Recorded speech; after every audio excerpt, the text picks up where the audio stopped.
It's not bad. It's not bad, but Well, the yes. pepper taste at the end is a bit Doesn't weird. What's the part? Right? You made hospital.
Honorable councillors, let's settle down. We have just about 2 minutes to start. Settle down so we can confirm quorum and then we begin. Thank you.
Uh, Thank you. Thank you very much. Let's settle down. Dr. Smith, how are you? Welcome.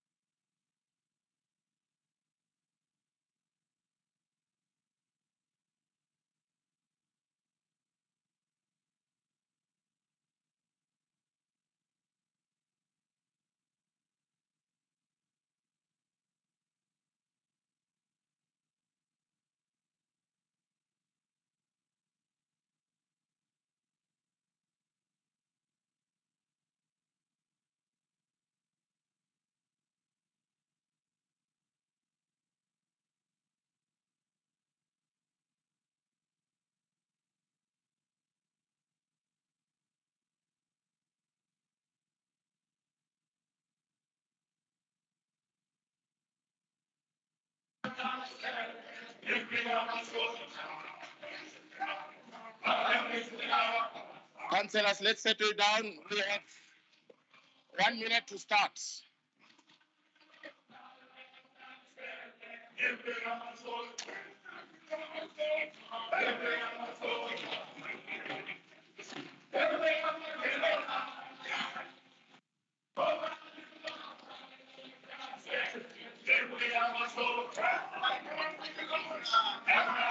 Let's settle down, councillors, please. We want to start.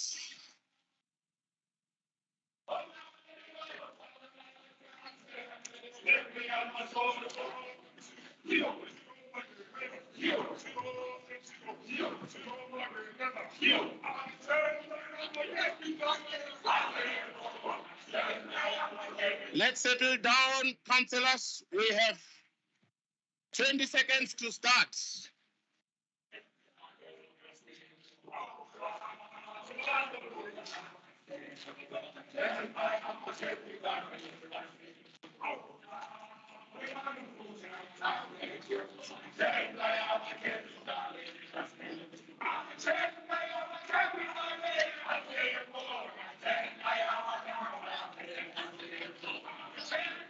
Let's settle down, councillors. EFF caucus, please settle down. EFF, please settle down so we may start. Councillors at the back, Councillor Matibatila and others. Thank you, councillors, for settling down.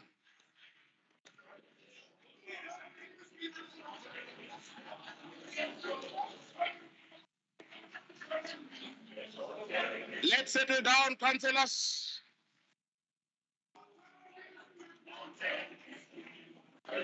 Thank you, thank you.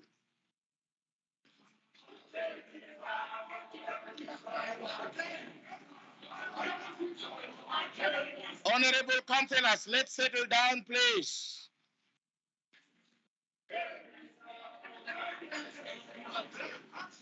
Thank you, thank you. Honorable alderwomen, aldermen and councillors. Due notice was given of this council meeting. We are a quorum and I therefore declare the meeting duly constituted. Let's settle down.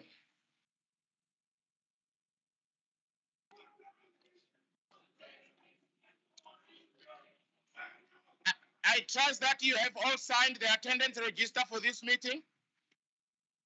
Kindly note that it is of critical importance that you sign the attendance register. If you do not sign the attendance register, you will be marked as absent from this meeting in the minutes. May we now begin with our council meeting by observing a moment of silence in prayer or meditation, please. Let's settle down so we may begin to pray, councillors. Thank you very much. Or meditate. Thank you very much, councillors.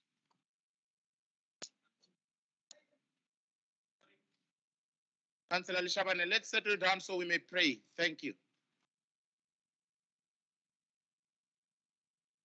Thank you very much.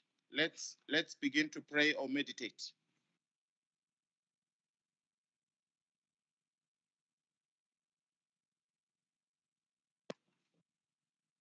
In Jesus' name, amen. Thank you. His Worship, the Executive Mayor, Honorable Chief Kekana, and his entourage. Honorable Chief Machangu and his entourage. What is the point of order about Councillor Ramout? So, in terms of the rules allows that we are councillors before our executive mayors. So therefore, as the EFF were of the view that Mr. Randall must be referred as Councillor Randall for the purpose of progress, because we are of the view that Mr. Randall is not fit to be called executive mayor. We will be lying if we are going to allow you to call Mr. Randall an executive mayor, even when you know that there's a cloud that is surrounding Mr. Randall. And let me tell you, today you are going to see your mate. If you are thinking you are going to howl like that and everything is going to be in order, today you are going to know us better. Thank you very much. Let's proceed. Here today. Let's proceed.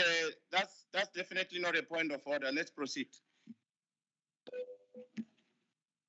Honorable Chief Machangu and his entourage, members of the Mayoral Committee, leader of executive business, chief whip of council, chair of chairs, chairpersons of Section 79 committees, leaders of all political parties represented in council, honorable councillors, officials, members of the media, esteemed City of Tshwane residents, and the public, I welcome you to this council meeting. Honorable councillors, I have received requests from the following councillors to join the council meeting via MS Teams and have allowed these requests. A.M. Van Niekerk, M.M. Mihlape Zimu, B. Lee, MMC P. Debray, and Pillay, B. Govender, and lastly, J. Freeman. I trust that these councillors have logged on MS Teams. Honorable councillors, let me also, on behalf of the City of Tshwane, express words of condolence to the family of Ms. Feiki Mento, the state capture whistleblower, and a member of Action SA who passed away on the 23rd of August, 2022, the year of our Lord Jesus Christ, after a long illness. May we please, while seated, observe a moment of silence in her remembrance.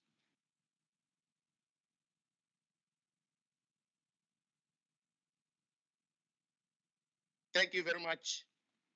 May her soul rest in eternal peace. Yes, Whip Lishaman. Thank you, Honorable Speaker, Dr. Makwarela. On urgent basis, the EFF had forwarded to your office the request by two councillors, Councillor Rebecca Munchusi and Nonhlanhla Mnisi, requesting that they be joined online. So I did not hear you mentioning their names, so it should be recorded that should be so. And that if that has not been facilitated, I would request my office to contact the relevant administrative officials to facilitate that those two councillors of the EFF be joined online. Thank you.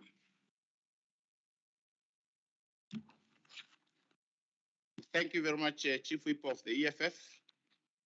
I think, as you have said, and through the office of the Chief Whip, we would accept their participation online. Thank you. Honorable councillors, let me also congratulate and welcome the following councillors who were recently elected as PR councillors in their respective political parties. Tabisile Constance Vilakazi,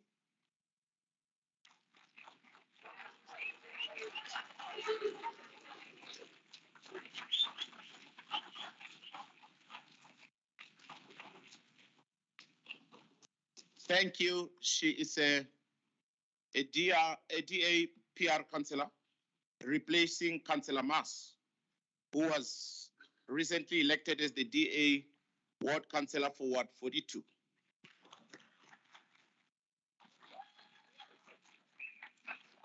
Councillor Vilakazi, are you the one at the back? Just remain standing so that all of us can have a good view of you as our colleague. There she is. Welcome, Councillor Vilakazi. Thank you. And secondly, let's also congratulate and welcome Jacob Kikule Matabate from Action SA.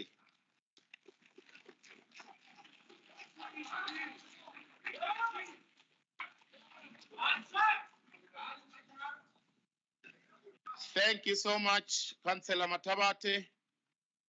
He is a PR councillor replacing former Councillor FM Tutoy. And then lastly, let's have Prajay Ramji.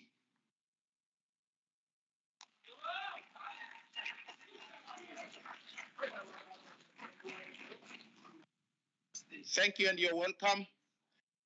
Councillor Ramji from Action SA, the PR councillor, replacing former Councillor M. Baron.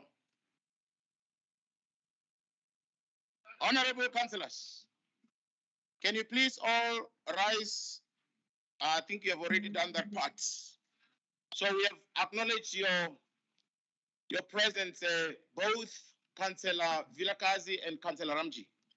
Thank you very much. Thank you, councillors. Congratulations and welcome to the City of Tshwane Metropolitan Council. Let's proceed to part B of our agenda, which is the application for leave of absence. Honorable councillors, for purposes of informing council, in as far as leave of absence for councillors from this council meeting is concerned, I will now call on the Chief Whip of Council to present to council the approved leave of absence of councillors. Chief Whip of Council. Thank you, Dr. Speaker, and good morning, colleagues. Speaker, no councillor has requested a leave for today. However, two councillors arranged to arrive late. Councillor Katlego Magaleng of the DA to arrive around about 2 o'clock. He's writing examinations today. And Councillor Pogise Mtumunye of the DA to arrive at 11 o'clock. And no councillors requested to leave early. Thank you. Thank you, Chief Whip of Council. The Councillor Ramabudu, your hand is up. Thank you. Are you fine? Okay, thank you very much. Let's proceed. Let's proceed to C, which is the official notices. Declaration and filling of casual vacancies. Councillor S. Mas, the DA PR, Councillor M. Dutoy, Action SA PR, and Councillor M. Baron and Councillor T.P. Muhale, EFF PR. Honorable councillors, casual vacancies has occurred in the council as a result of the resignations of former councillors S. Mas, M. Dutoy, M. Baron, and T.P. Muhale from their respective political parties.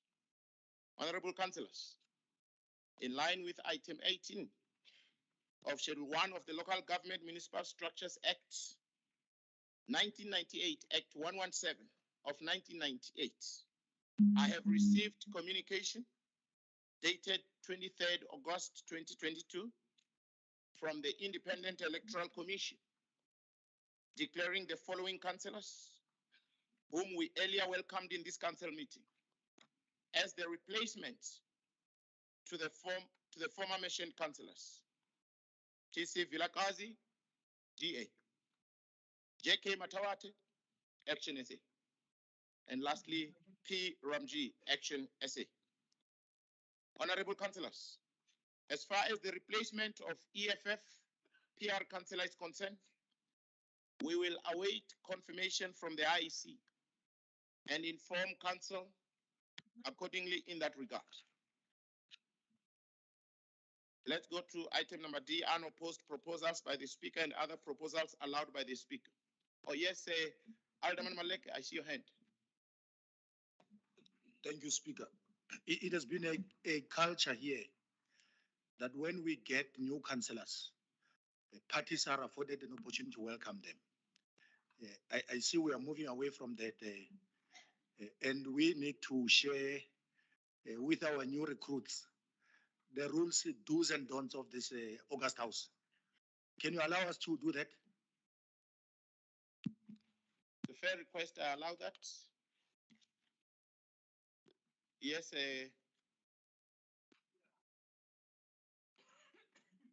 when we're dealing with condolences, I know that we should have. I think it would be amiss of us as Action SA not to pay tribute to Faiki. It's something that we cannot just have a one line about her contribution. So we'd really appreciate an opportunity to pay tribute. Thank you very much. I think in the order of proceedings, let's start with that, Councillor Tau, and then we will then deal with the welcoming of councillors as requested by Alderman Malek. I think it's a fair request. Let's begin with yes. Let's see your hand, Councillor Ramawut. No, I don't have a problem with the way you want to proceed, but I'm saying you must note it so that next time when we want the same, you don't tell us that you have passed that stage. So you know it's a precedence. So we will then, when you are in a certain item, we'll take you back and you must go back. That's how you are operating. We are monitoring it.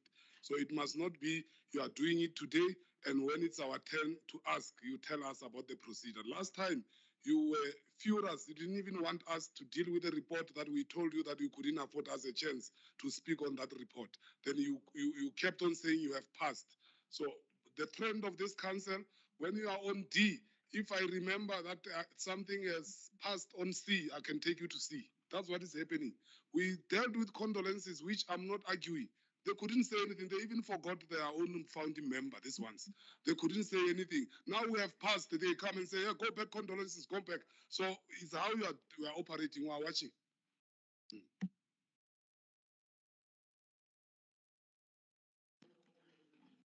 Thank you very much, Speaker. No, please, I want to give you my attention. I also want to listen to what you want to say.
No, thanks very much.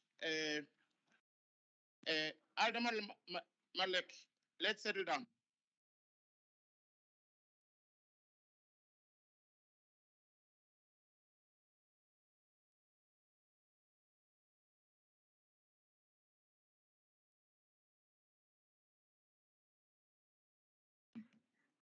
Thank you very much, councillors. Before we afford you the space and time to address the House, I just also want to clarify this so that we don't have confusion going forward. You know, I just want to address myself to the issue of back and forth. I'll tell you exactly why I'm allowing this to happen. We are under item D, which is unopposed proposals by myself as the speaker. So I'm allowing it on that basis. Had I been elsewhere in the agenda, I wouldn't. But equally, going forward, I hope Councillor Ramabud is listening. I'm saying I'm in item D, which empowers me to allow any unopposed proposal. So I'm there. So I'm allowing it on the basis of the rules and orders, not just out of my own head. We are not in the items as yet. We're not discussing anything. We are just at this Alderman Malek. So I'm allowing it on that basis. But equally, I'd urge to also avoid this kind of confusions going forward, that when we are at that item, we don't experience knee-jerk reaction from, you understand? So people must be timely. You have the consolidated index. So if you want to grab my attention like you always do, just lift up your hand and then we'll move together in that particular fashion. Is that fine? Thank you very much, Alderman Malek. Yes, Speaker. I also want to add on our request, Speaker, because ordinarily, if at programming, these things are raised, we can then prepare.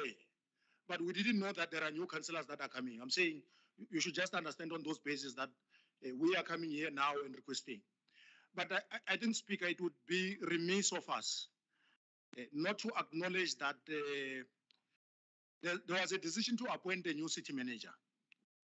And there was an incumbent for 2 years who was steering ship, a difficult ship. Therefore, next month, she's not going to be here. And it would be inhumane of us not to acknowledge the work that she did.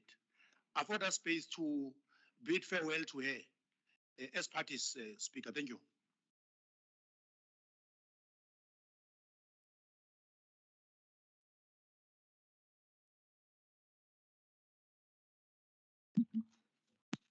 Thank you very much, Alderman Malek. I think also in the same vein, I will also accede to that request. Let's start with, okay, let's do it this way so that we don't go or waste a lot of time in this space. Any party or representative of any party would like to speak on these three categories. One, on bidding farewell to fake mentor. Just raise your hand and speak in that order. And then secondly, the same applies to welcoming councillors. Raise your hand, I'll recognize you like that. And then lastly, bidding farewell to the ACM in that particular order. Let's start with MMC Town. Thank you very much.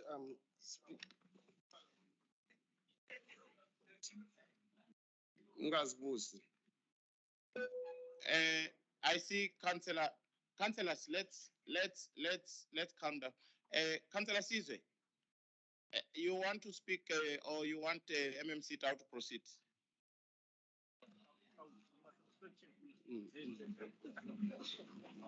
Thank you, Dr. Makwarela. Dr. Nese has witnessed the sad passing of Mefiki Mento, and therefore, Feki Mento all know that he's been a member of parliament for the longest while and was one of the bravest ladies that stood against state capture. So would like a moment of silence, in fact, from council at large to say, let her soul rest in eternal peace. Thank you, Speaker.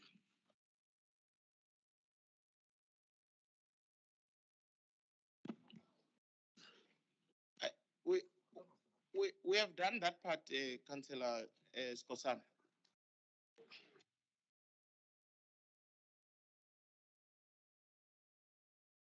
Okay, no, it's fine. I think we have done that part, so I don't think we have to repeat it.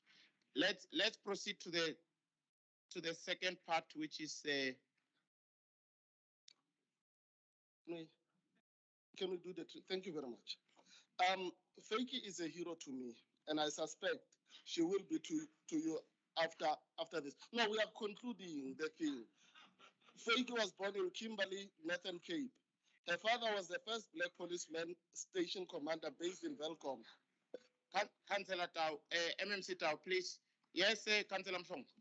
Thank you, Speaker. Speaker, you must be consistent in your ruling if you want respect from us. You said one speaker from each political party. The chief whip, the whip of Action SA, Councillor Sizwe Skosana, has already spoken on behalf of the Action SA. Please, is there internal politics? Don't enter there. Tau must not speak. Proceed to the next political party. It's nothing personal. It's consistent, Speaker. Please. Tau, just because he's an MMC, cannot undermine the whip of Action SA. The whip has spoken on behalf of Action SA. Move. Yeah. Thank you very much, Councillor Msong. I think you are correct, councillors. Councillor, no, Councillor Msong. Councillor, can the whip of EFF assist me? I'm ruling on Councillor Msongo's. Councillor Msongo, you are very much in order, and I think let's proceed to the next part. Thank you very much. Let's be consistent. Yes, let's proceed. I don't see any other hand, and I therefore open this moment to political parties to welcome the already welcomed, or say some words of welcome directed to the new councillors. Thank you. Yes, Councillor Ramawu.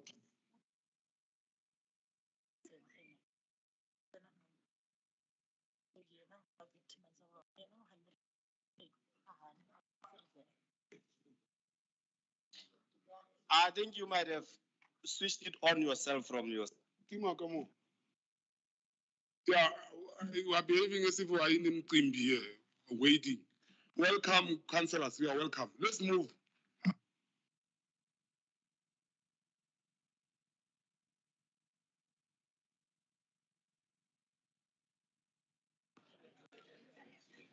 Alderman Malik, I was expecting you to speak and now you're quiet. Yeah, There was a hand, Speaker, and I respected Councillor Ramabuda, who didn't have preempted whether it's a point of order or point of information. Speaker, I requested to welcome our colleagues in this August House called the City of Tshwane. It's a council. It's more about politics, but there are other areas that are important that are called committees, where as parties we engage, agree, because that's where we drive the work of council. Therefore, here we bring politics and all the noises, because that's where we have a platform to be heard by our communities. And the distinct feature is that we don't hold grudges. We debate robustly, openly, explicitly raise our views. But we wish them well and hope that they will represent their parties and work with all political parties, because it's important to work together in building this important city that would be inherited by any person. It's a minority government, this one. The arrangement is that of super glue. That's why they are fighting all the time to make sure that they're together. Tomorrow it might be Cope that is leading. We don't know. Even with one seat, you might find yourself as a mayor, Dr. Speaker. Then we are appealing to our colleagues. Let's work together. Let's be patient with each other. And when there's opportunity for us to fight politically, let's fight. Thank you.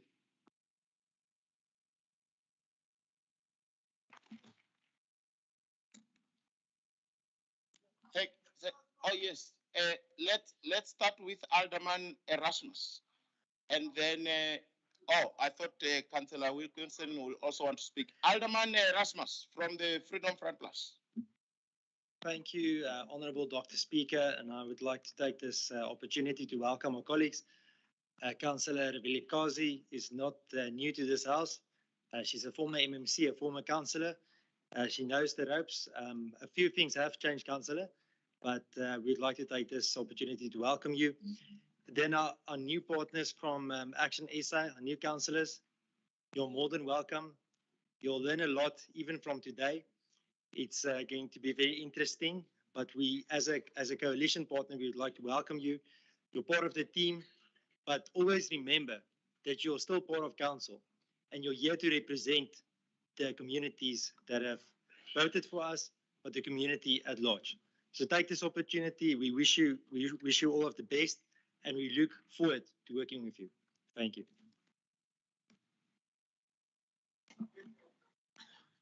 Thank you very much. I think Councillor Nshako, you are talking out of time.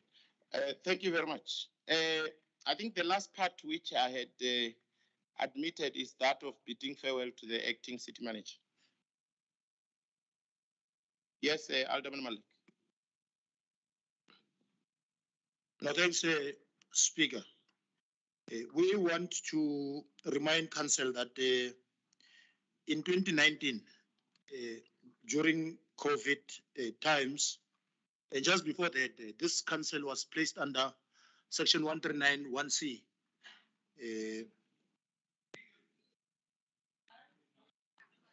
Whatever. They can't. Alderman Maleke, you are protected. Can you allow Alderman Maleke to speak? And if you have an urge to speak, please raise your hand and draw my attention. Thank you. No, normally they can't say anything, even in Section 79. They are taking advantage of screaming. Because I spoke about noises. They are thinking screaming is an achievement. Speaker, we were placed under Section 139(1)(c) because the executive of Gauteng felt that the affairs of the city were not run properly. And administrators were brought into the city. I think there were 10 of them. And Ms. Masabata Mutlaneng was one of them. At one point, there was a court order that insisted that after 139(1)(c), there should be a new appointment of a city manager. And she had stayed with us in a very difficult period of trying to get our finances together and steer a very difficult ship, wherein there was political and administrative turf war of how we should go ahead and make sure that we run the city. Therefore, we want to congratulate her for being patient. It was very unfortunate that the DA-led coalition missed an opportunity to appoint a female city manager and went ahead to appoint someone else. But what we know is that Ms. Masabata will not be missed in the government space. She has a wealth of experience. She was from Gauteng government and she will go back and serve our people with aplomb. She has never missed to be recognized for the good work that she did. Therefore, we want to bid farewell to her, congratulate her for being here with us. And we would want to encourage her not to be despondent by those that opted to appoint others and overlook her. There will be another opportunity. You see, if one door closes, just turn around and get another door. That will have plenty of opportunities. We're very thankful, Member Sabata, for being with us. We are hopeful and looking further to a brighter future with others that are going to lead the city. Thank you.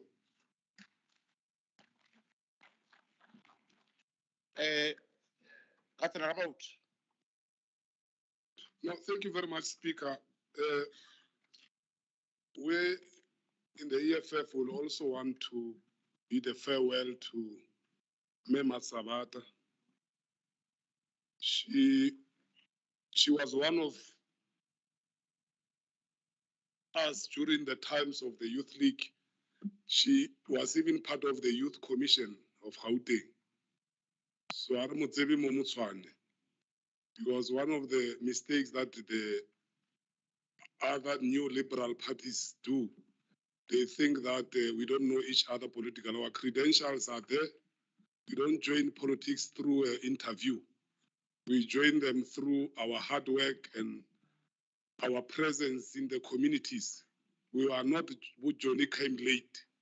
We are activists because our communities knows what we are doing each and every day.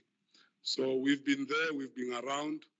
But one thing that we want to celebrate as the EFF is that over the past years since the section 139 of the intervention by the MEC that later was overturned by courts, since she was there, we've never had any dodgy issues like we are dealing with the issues of Kratos now. So we are proud that she walks out without any controversy. Any politician who want to insist or any official who want to lead us through controversy is a coward. Because once you know that there are issues around you, as an honorable person, to respect the constituents and the people that you are leading, you have to step aside. Let we test if you are right or wrong, then you will come back. But if you insist to sit and to lead us with a controversy cloud on your shoulder, you are a coward. You are a power monger. You are here to cream our people, and you are here for yourself, for your selfish interest. So I want to thank you, my sister. It was difficult. We know there was bullying. We know there was maladministration. We know there was instructions that are illegal by politicians. And one of them is this one who's here. He's known by bullying people. He's known by interference. He's known by his way or highway. You've survived that, my sister. Good luck, farewell, and we hope that we'll see you in the near future leading a different institution. You are capable. You must never doubt yourself. You've contributed. Don't cry for positions. You are experienced. If it was not yours, it was not yours. They wanted their own metla. They will stay with their own metla. We will attend to that metla. We are here, fit. We don't have any cloud on our shoulder. We'll hold them accountable. You know what they have done. And go there and tell other people that what was happening in Tshwane, it must not happen again. Thank you very much. Point of order, Dr. Speaker. No, wait, I have not pointed at you. I want to speak first. You raise your hand. I can't see who wants to speak. Okay, I see your hand. Councillor Ramabut. Councillor Ramabut, please sit down. No. You spoke. They listened to you. No. Okay, sit down. Thank you very much. No. You spoke. You don't know what he wants to say. No. Sit down. Thank you. Thank you very much. On a point of order there, let's deal with that hand first. I've noted you, Councillor Sis. Councillor Masile, please, let's settle down. Thank you, Dr. Speaker. I wish to refer Councillor Ramapodi under Rule 36 for unbecoming language. He made various insults to the mayor, and I would like those to be withdrawn. Thank you, Dr. Speaker. Sorry, so what? Now, let me address that first. There are too many hands even preceding you. What is that point of order about? Can you repeat it? Speaker, point of order on you. Point of order on you, Speaker.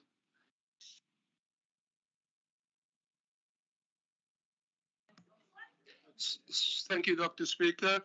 I'm referring him to Rules and Ethics under 36 for using a chance to pay tribute to the outgoing city manager to slander our mayor and call him all kinds of insults. I would like that insult removed.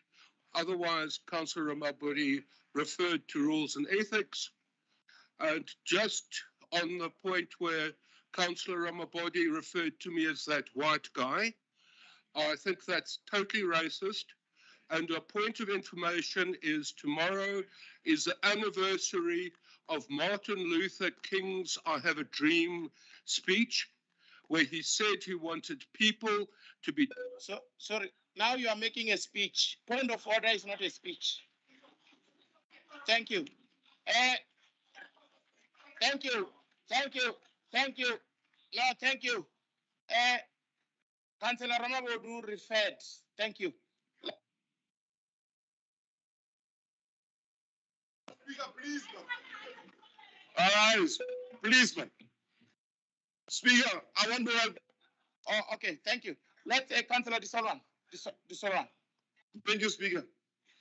Look, Speaker, some of us, we are serving on that committee, Section 79 committee, Rules and Ethics. And Speaker, we're experiencing some problems there, especially on the referrals that are not making sense. And sooner or later, you're going to say our committee are not doing their work. Because some of the referrals, Speaker, you must also use your discretion to disallow it before it can even reach to our committees, like that one that Morena there is bringing. It's a clown, that one. Thank you. Thank you very much. I've already ruled Section 38.4. Let's proceed.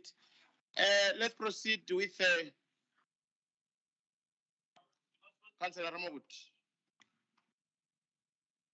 On unopposed breaking news, Afro-Forum's hate speech case against EFF over the Woolly Bull Kill the Boer has been dismissed with cause.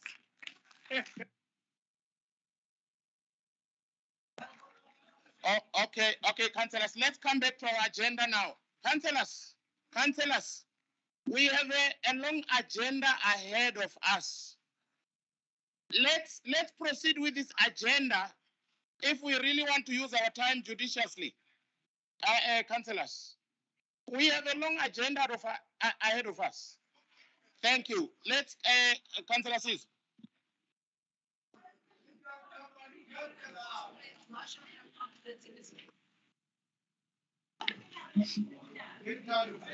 Speaker. Yeah.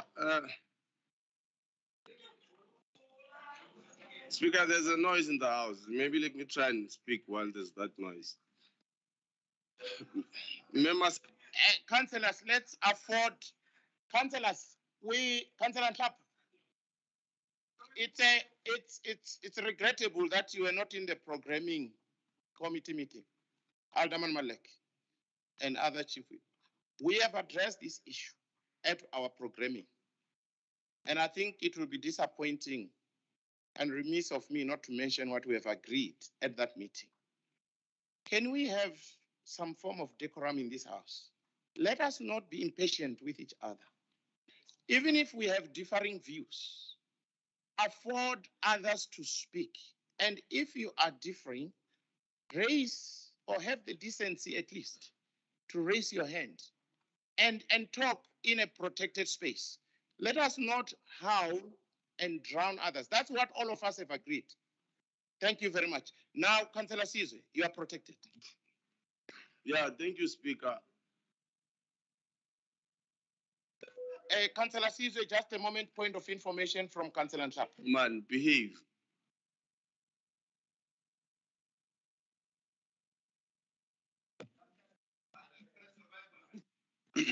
Ngikubuza nje umrekethu Sikhosana ukuthi namhlanje akakhulumi isiNdebele ngoba sekavumelana neKaratosi.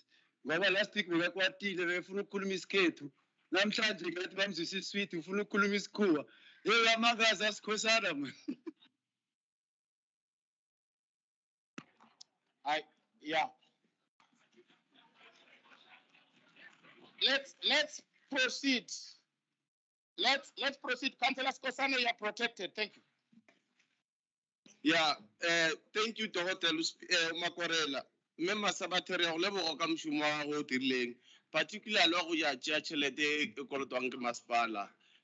I think it was a billion rand that you did. Indeed, Women on Top was very grateful for on our city side, and therefore I hope in the future the patriarchy that we see in this city will find expression elsewhere. So ke ra go leboga mme sepela ga botse Modimo a be nao.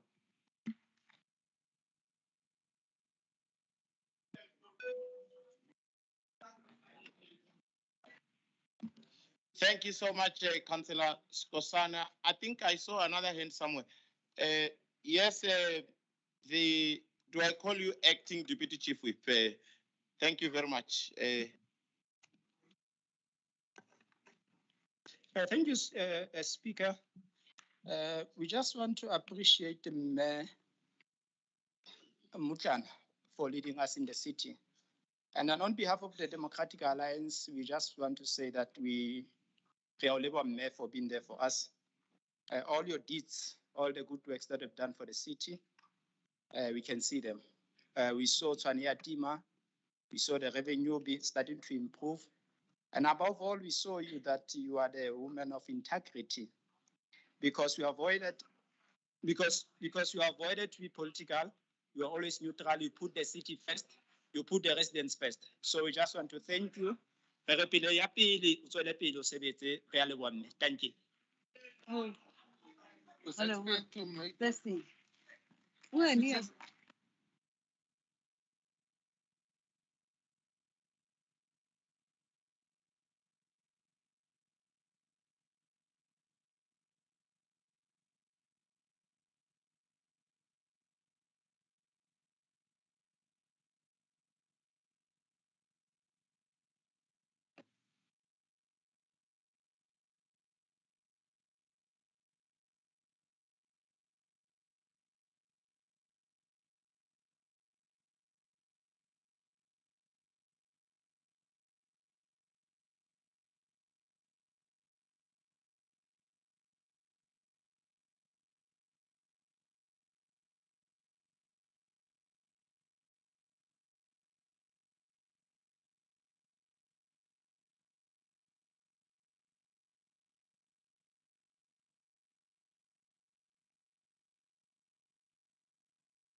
Thank you, Speaker. for the opportunity. Also, on behalf of the Freedom Front Plus, I would like to thank Ms. Abata for the service that she has rendered to the city.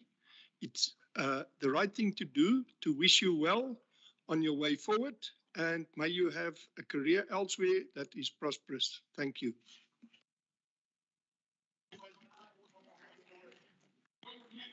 Thank you very much. Let's also appreciate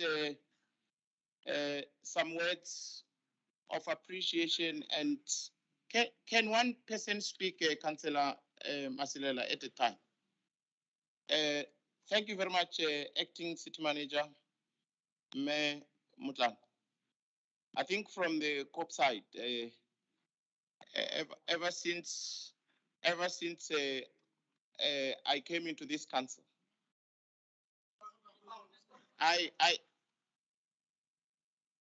okay. No, but Speaker, you are not fair. Why are you doing this? Can't you appoint someone from COPE to say something?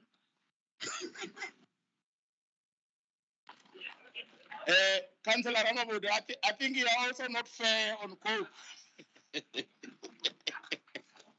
Okay, now thanks. Let me just proceed. Let me just discharge this. Councillor Mpo, can you allow COPE to speak, please? No, thanks very much. No, councillors, Councillor Chapter, you are so disrespectful of COPE. It's a people's organization. Now, thanks very much, colleagues. And I think, can you allow me to speak first? Am I protected by the House? Okay.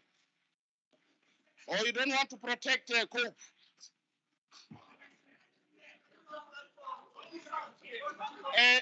COPE is protected by the rules and orders.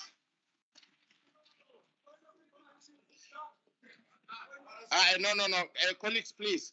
I've noted you, Councillor Matobila, but okay, let.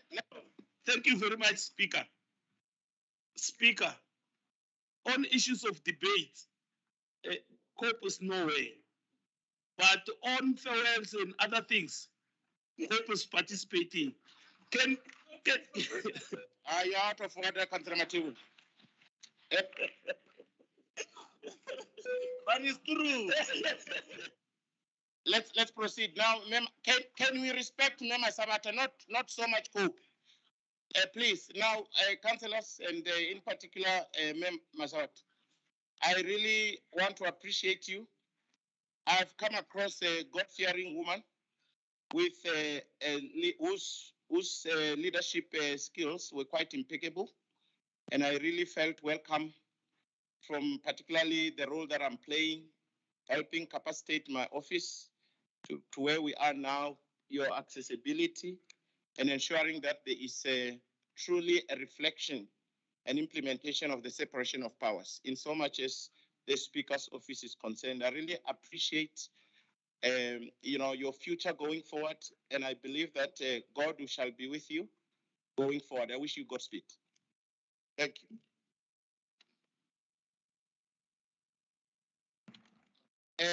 ACDP, the party leader, ACDP. Amen. On behalf of ACDP, we pray that God must increase the territory. Wherever you go, be a blessing to others. We thank you so much for taking care of the city in the past times. We pray that God must be with you and ungaphela amandla forward you go. Amen.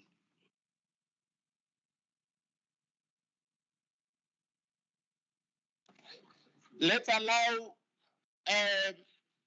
the leader of ATM, please address us. Thank you. Thank you, Speaker. Okokuqala Masibulele. It's an unfortunate that ndikwaze ixesha elincinane. Inga uThixo athi njengokuba apha kule ndawo esikuyo kule dolophu uye wa-overlook. Ungabi nexhala, ungabi newari, uThixo unendawo yakho akulungiselele yona. uhambe kakuhle inga i-future yakho ingakhazimla. Sorry, EFF caucus, Councillor Disolwan and Councillor Matebola, please, I beg of you. Can you stop talking loudly even while there's a speaker on the floor? Next time it will be you and you would require us to respect you. Please, I beg of you. Thank you very much. Thank you, Speaker. We wish you well. Farewell, CC, on behalf of all the political parties that are sitting on my right. Job well done. Thank you so much. Thank you very much. I think we have discharged this item. Councillor Ratikwan.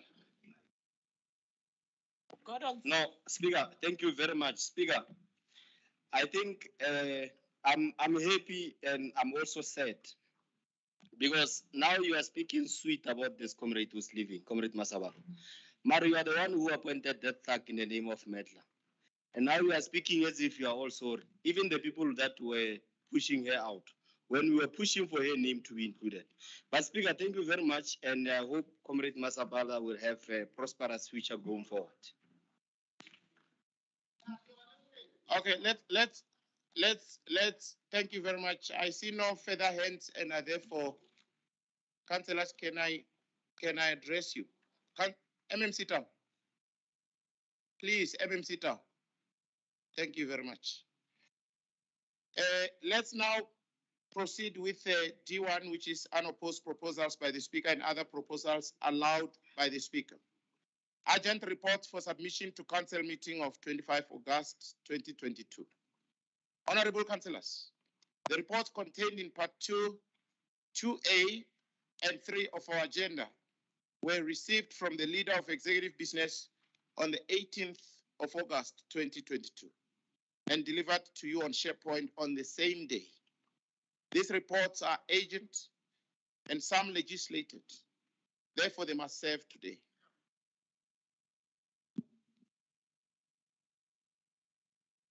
Yes, Councillor Ramauch.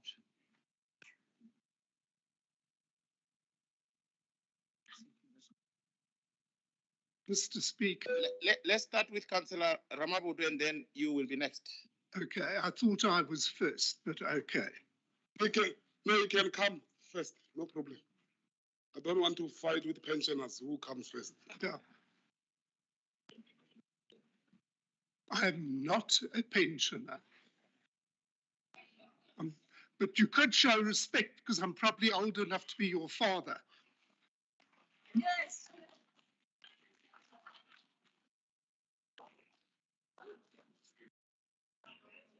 Mr. Speaker, while we're dealing with people who are new to this council and while we are dealing with members of staff who are leaving, I think we should also pay tribute to...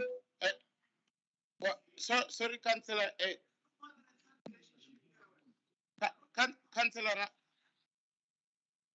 Councillor Mood.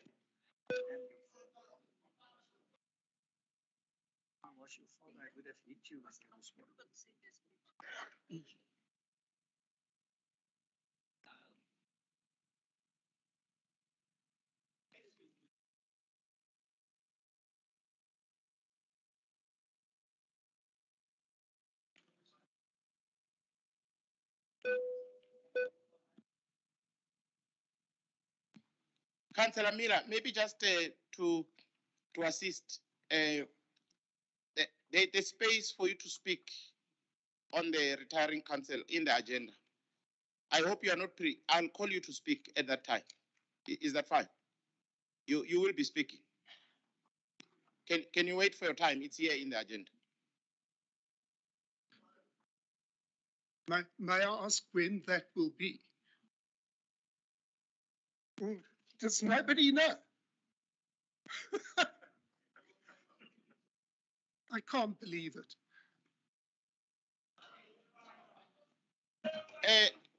Councillor Miller, you are in the agenda under unopposed. The unopposed is very long. So please, I'll call you to speak. Thank you very much. Yes, Councillor Ramauti.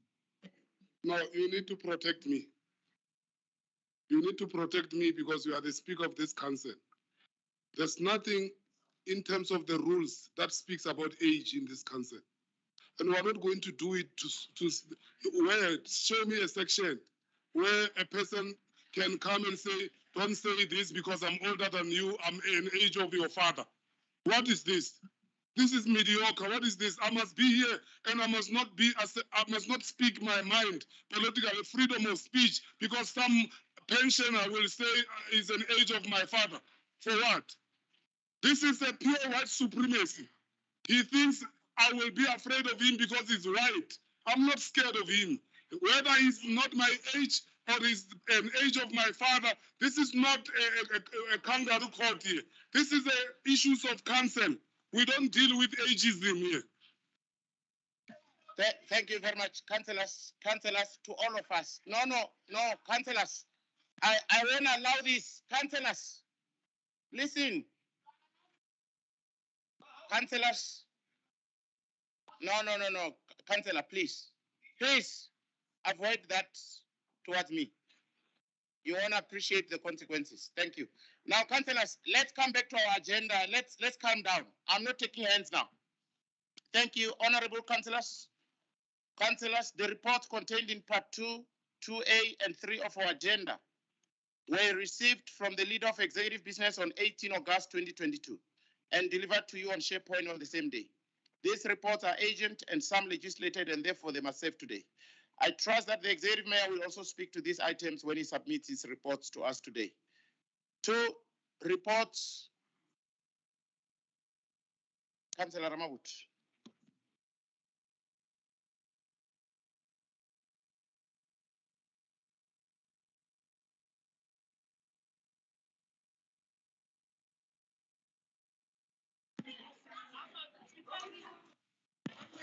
Councillors, let's sit down and please behave yourselves. Thank you. Two.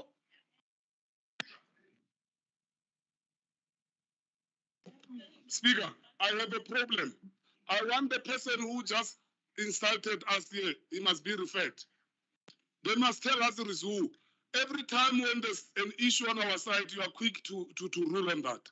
Here is a person who I'm raising on a point of order in terms of the rules. I'm not doing them a favor. It's my right to say, Randall comes and say fuck. What is that? Then I must say fuck you all of them. Then he must. So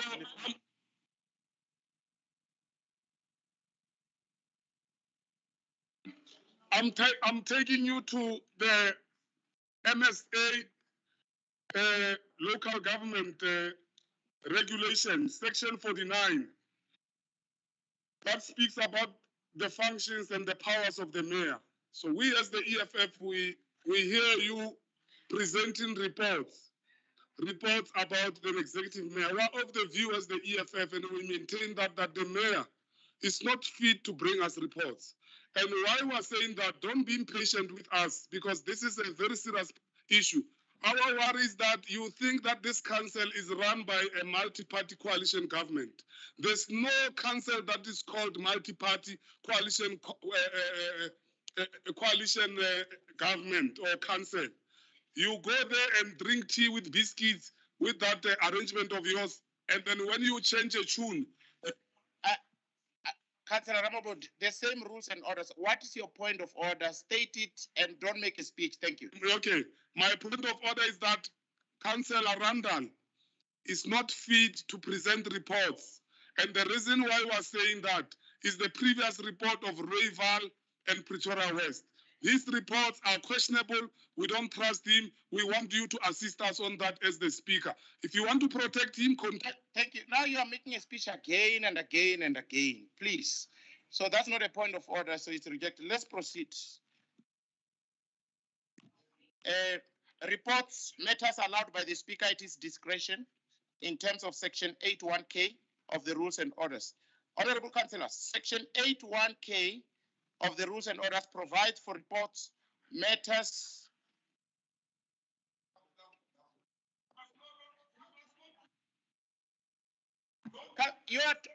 No, Councillor Ramabut.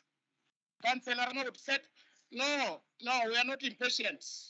Yes, settle down. Councillor Mhlongo. Councillor Mhlongo, speak. Thank you. Yep. Can we protect Councillor Mhlongo? Thank you.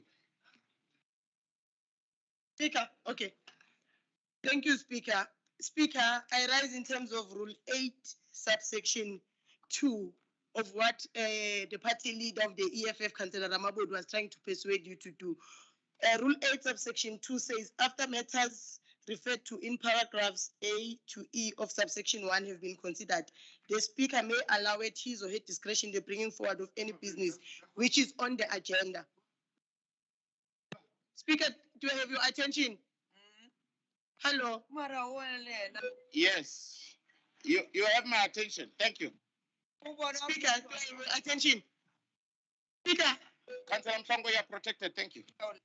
Okay, thank you.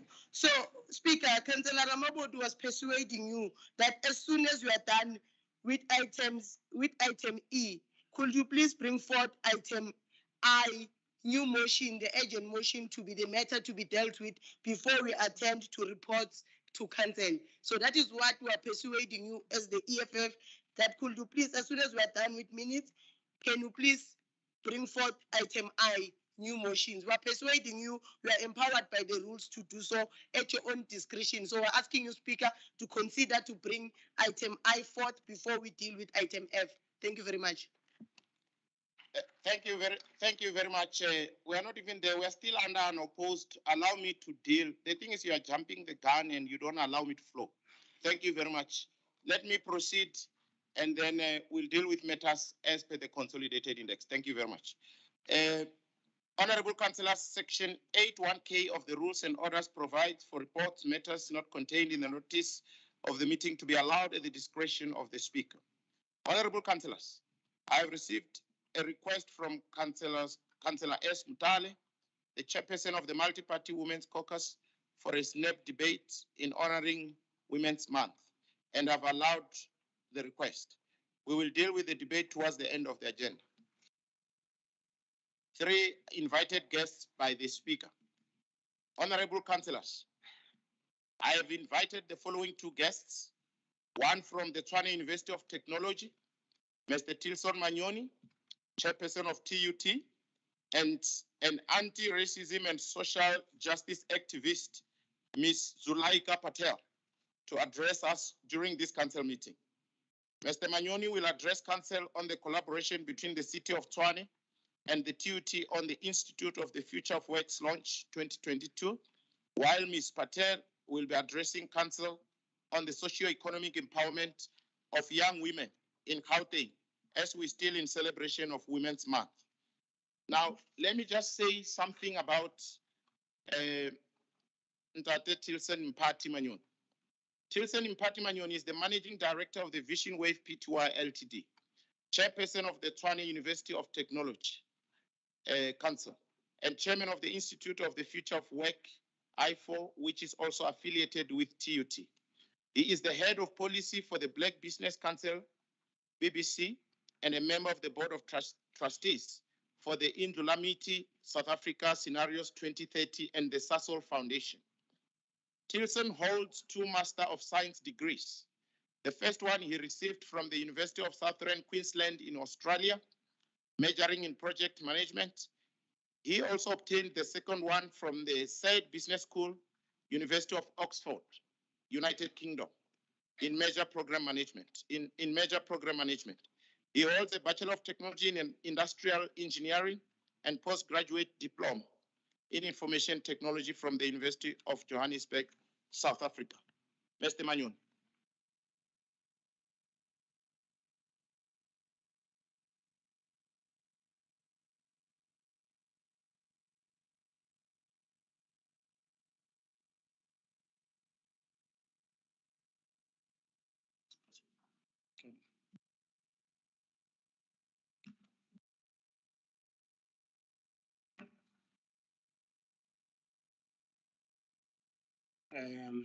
Honorable Executive Mayor, His Worship, Honorable Speaker, Honorable MMCs, councillors in the House at large, ladies and gentlemen. Thank you for the opportunity to stand here and represent the People's University, which is Tshwane University of Technology. Speaker, I must say, I was here from 8 o'clock and I was sitting outside and I was listening to the discussion. It was quite an eye-opener for me. And I guess it's what we call democracy. It's a privilege for me to be here.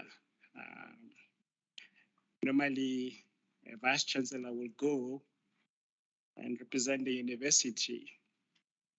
But when we got invitation from the speaker to come and address the city of Tshwane, I felt that it's befitting that I take the lead because a chairperson for a university is equivalent to a political appointee to a large extent.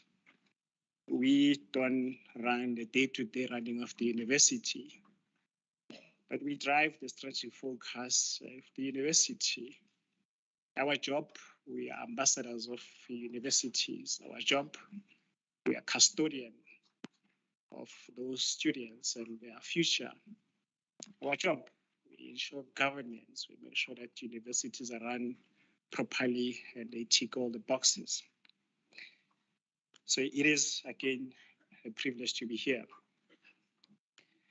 Now, just to give context to why I'm here, I was invited to speak at the CSR event, and one of the speakers was the city of Tshwane. And then the speaker said to me, I didn't know that TT is this big. And I said, no, I know a lot of people don't know that TT is this big.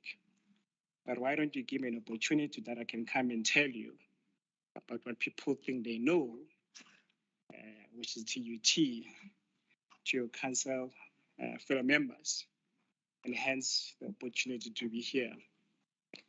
Colleagues, let me start by talking about the university itself. Now, this is City of Tshwane. Our university is called Tshwane University of Technology.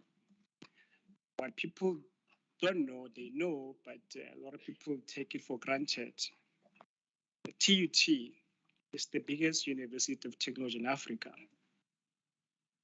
TUT, it is not a Gauteng university, it's a national university.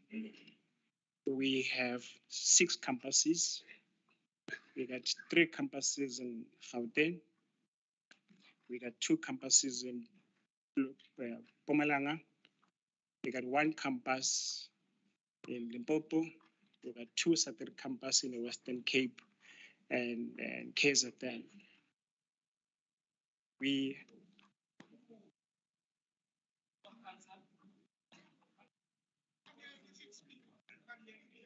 Okay.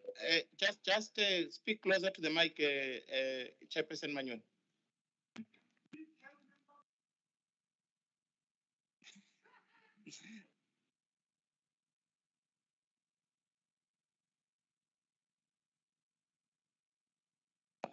Is it, yeah. Can you hear me now? Yeah. Is it better? I'm adjusting, so I didn't get a chance to rehearse it.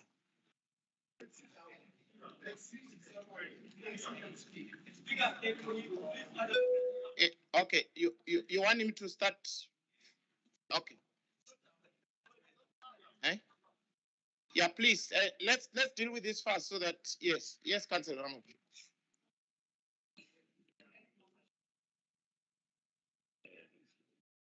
Speaker, would advise me. No, Speaker, I nearly shouted my councillor, but I think he was correct. Our brother was not audible, but I don't know, just a good gesture. I saw he's with the family. I don't know why are you allowing them to be outside, because they can sit here just to be part of this historical moment. So I don't know. Yeah, I saw the wife and the daughter.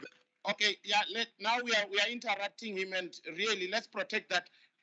If Councillor, sorry, Chairperson Manyon, if you have, do you have an entourage? If you have them, they are also allowed to come and sit and, yeah, thank you. Let's please, he's not a councillor, he will leave just now. Let's allow him to speak and finish, and then we proceed. Thank you, Chairperson Manyon. Let's proceed. Thank you. Is it on now? No, I'm alone. I don't have a family with me. I came alone, so. Pare. Okay, can I proceed? Well, I'm also enjoying this, by the way. Council is made up of 25 people. So,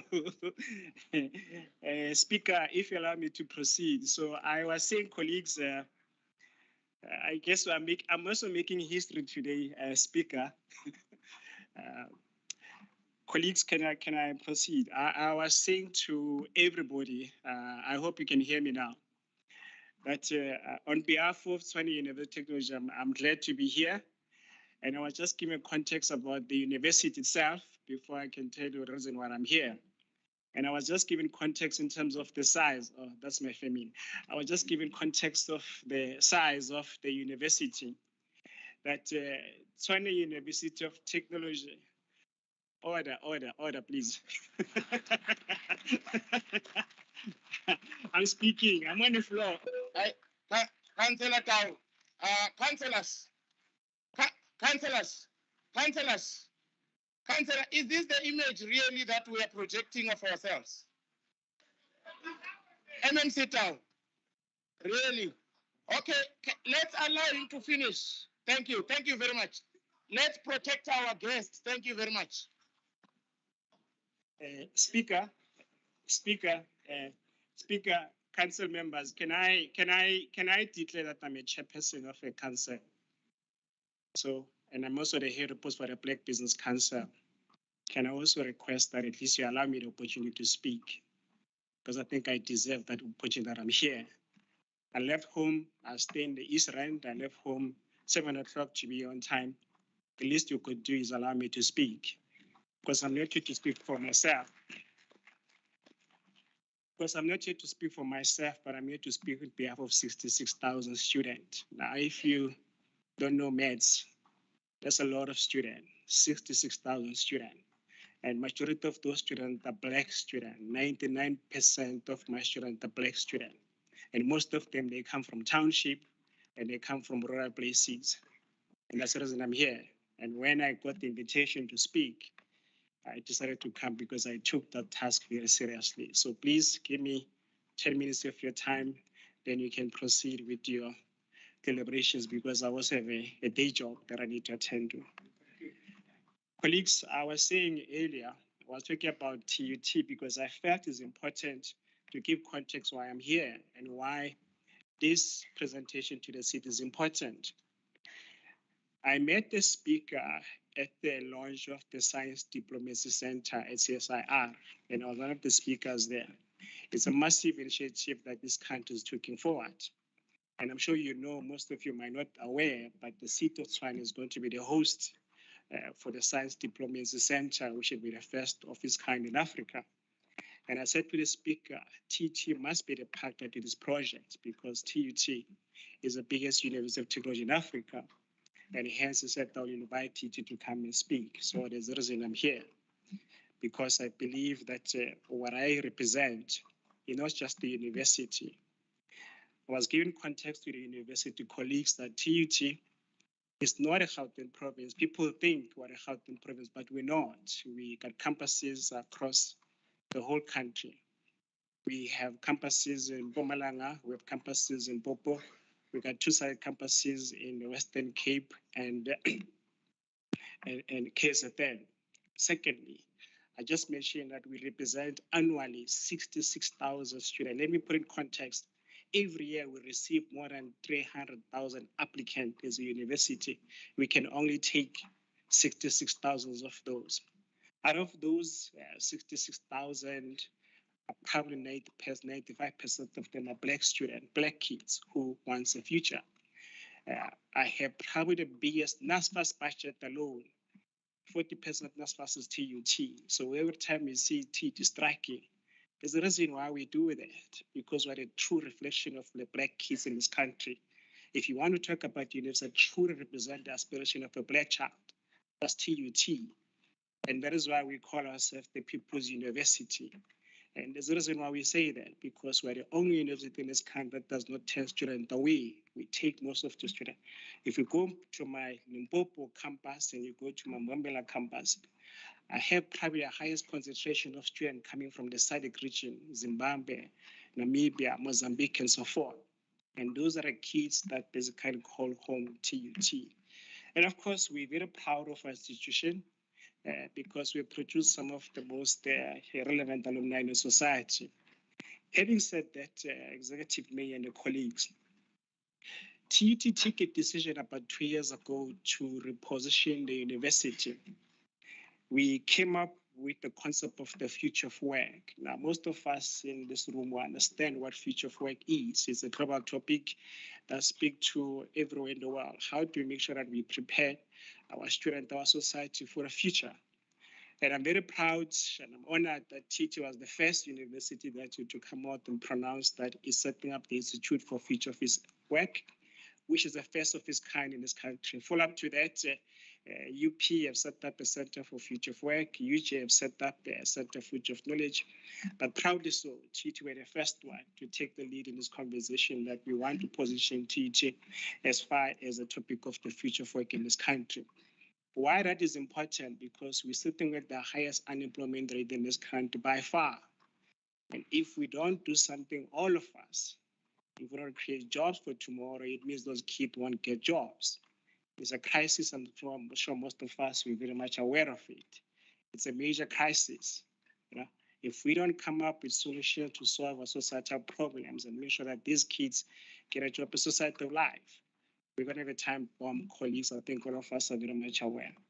And this initiative was launched last year. In fact, Mayor, I did invite the mayor to come and attend in the city and never repeat. But I'm hoping that there will be a reason for that. But we launched it last year. And what we're trying to do, we've put 5 key themes that are going to be at the center of the Institute for Future of Work. The first one is research capability. We want to partner with industry.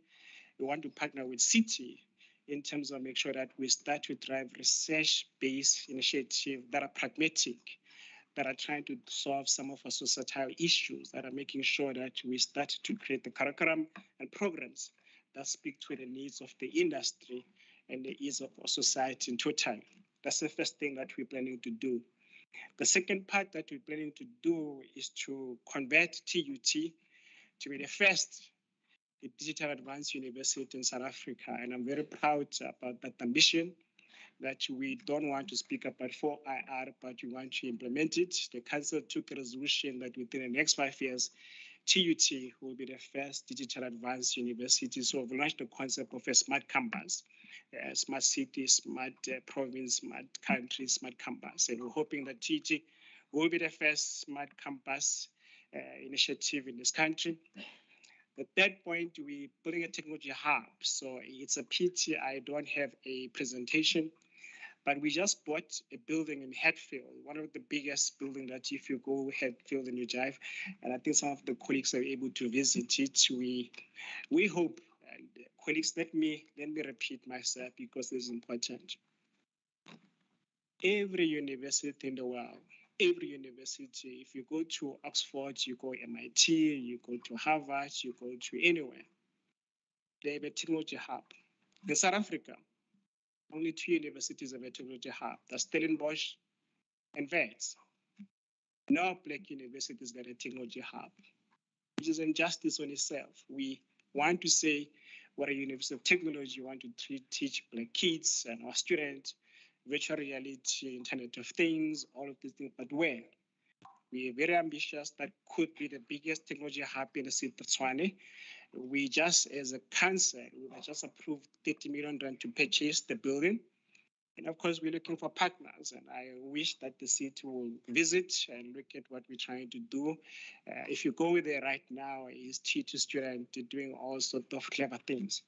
We hope that the city will partner with us, creating the first of its kind, full-blown end-to-end technology hub that will be produced by Black University.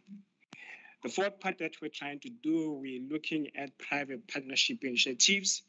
I say again, on this part, we're about to set up our first gallery in the city. City of Tshwane, City University of Tshwane will have its own art gallery in the city of Tshwane. One of the property partners will come on board to partner with us, that we want to build the first art precinct within the city. The second part that we're looking at it, we're launching a center for hydrogen within our Soshanguve campus, and again, is in the city.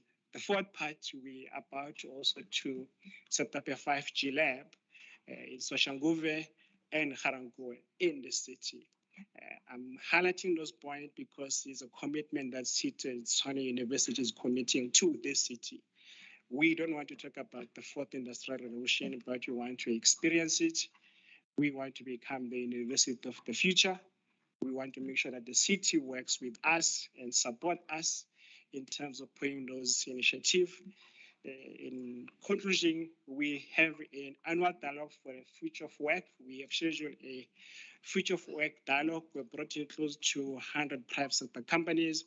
The dialogue is going to take place on the 19th to the 20th of October at Times Square Hotel. And we hope that the city will be a partner for us as we launch this initiative. Colleagues, in summary, those are a few things I thought let me present to what the People's University is doing. My hope and my plea is that the city of Tshwane will partner with the biggest university of technology in Africa. My hope and my plea is that the city of Tshwane will collaborate with us to create the first smart campus project in this country. My hope and my plea is that the city will enter into private collaborative projects with us. And my hope and my plea for the last time is that the city will embrace our initiative as a university. Because here's a reality. I have two campuses in township in Soshanguve and in Harangue. I have campuses in Polokwane.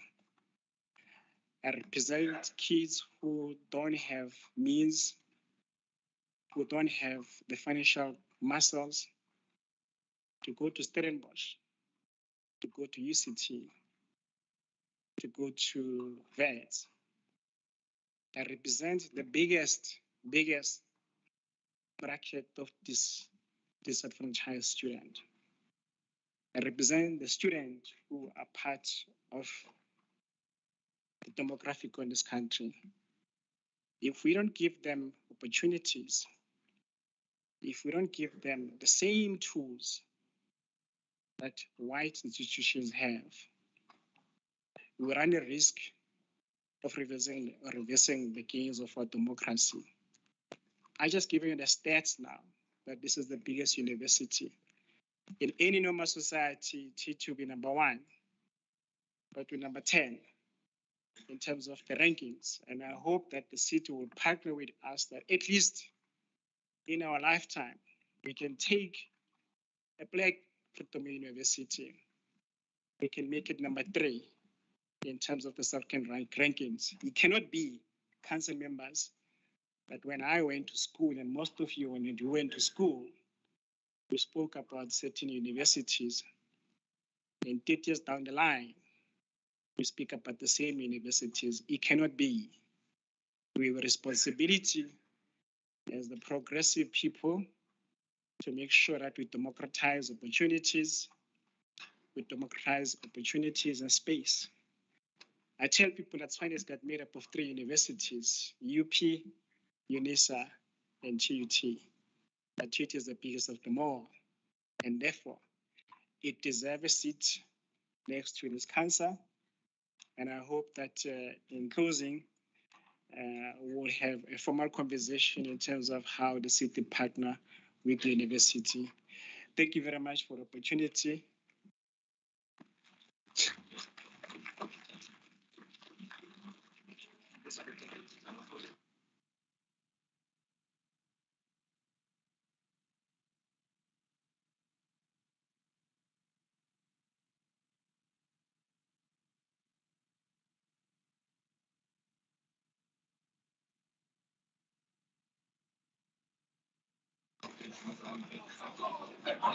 Thank you very much for that moving address by the chairperson of TUT Council that represents the largest number of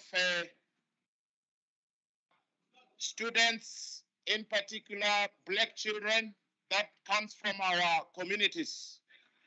We really appreciate that, Chairperson Manyoni. I can see Dr. Maepa, one of our own, not just academics, but people that are interested in education, science, technology. Thank you very much. Let me take the next speaker, please. Let's take the next speaker, and that will be none other than Zulaika Patel. And please, this one now, I really want you to sit down. When I listened to her address at the Union Building, I said before end of August, she really has to come. Now, she's a young lady, and Councillor Tila, you really don't want to miss this address. But let me just introduce her first. Zulaika Patel first grabbed the world's attention when she became the symbol of the fight against institutionalized racism at Pretoria High School for Girls. At the age of 13, she co-led a protest at Pretoria High School for Girls against institutionalized racism in schools in South Africa and the decolonization of policies in schools. Among the policies was the hair policy, which was followed by several protests across South Africa in schools, such as Lawson Brown High School and many others.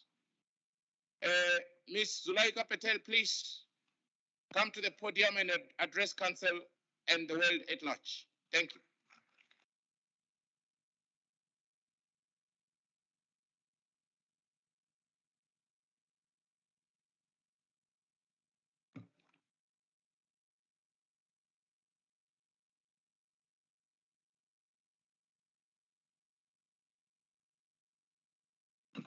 Can someone assist with the mic, please? Thank you.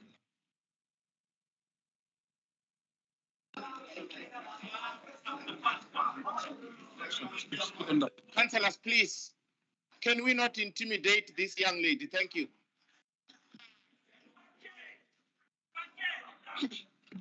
Good morning. Good morning.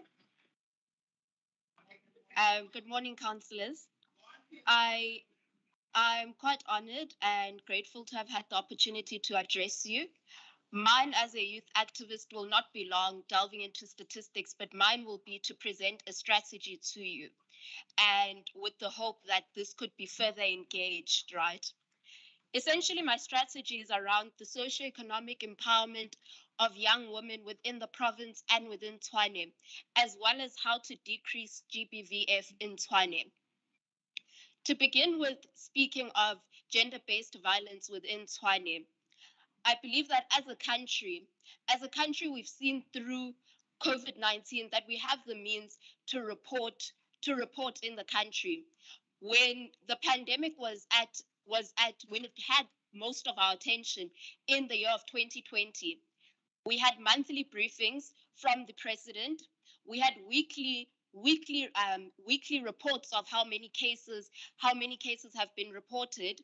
Clearly, there was a partnership or working relation with academics and with the media to work towards reporting quite well on the number of cases. I believe that such a strategy could be used as well in terms of reporting gender-based violence, because we clearly have the means to do it as a country, to work with academics and the media to report cases of gender-based violence, because I believe the more we go silent in reporting the cases, the more we forget about this pandemic in our country. And I believe that this should be one of the things that is at the top of our priorities, where we firstly have weekly reports of how many cases there have been in a week, or rather how many cases there have been in a month, as well as strategies on how do we decrease the number of cases. Because if we were able to do this for a pandemic, which we are not even sure where it came from, I believe we should be able to do it for women in this country and women in the province. To further go into a second strategy that I have, which I would like to be engaged further, which I think that we do have means to implement this strategy, is I think that working with all the public schools in the province as well as in Tshwane to introduce a gender-based violence awareness program where learners and pupils would engage with academics as well as civil society organization leaders as well as experts in terms of unpacking conversations around gender-based violence, as well as with psychologists as well, in order to assist children who experience abuse from their homes but are unable to speak up against the abuse they experience from their home structure. I believe that introducing such a program within schools would allow for us to work with the youth, which is one of the most important demographics in our country. In order to change the trajectory which our country is headed in, we must work with the youth, and we must work with the youngest population of the youth, being the population that is still in schools, particularly primary and high schools. I believe that such a program should be structured to replace life orientation, as judging from the current curriculum that is offered in schools with the current topics that are addressed within life orientation. I think it's important to ask ourselves whether the topics that are being addressed within life orientation are progressive or regressive. And should it be regressive, I think that it's important that we can replace this with a gender-based violence awareness program.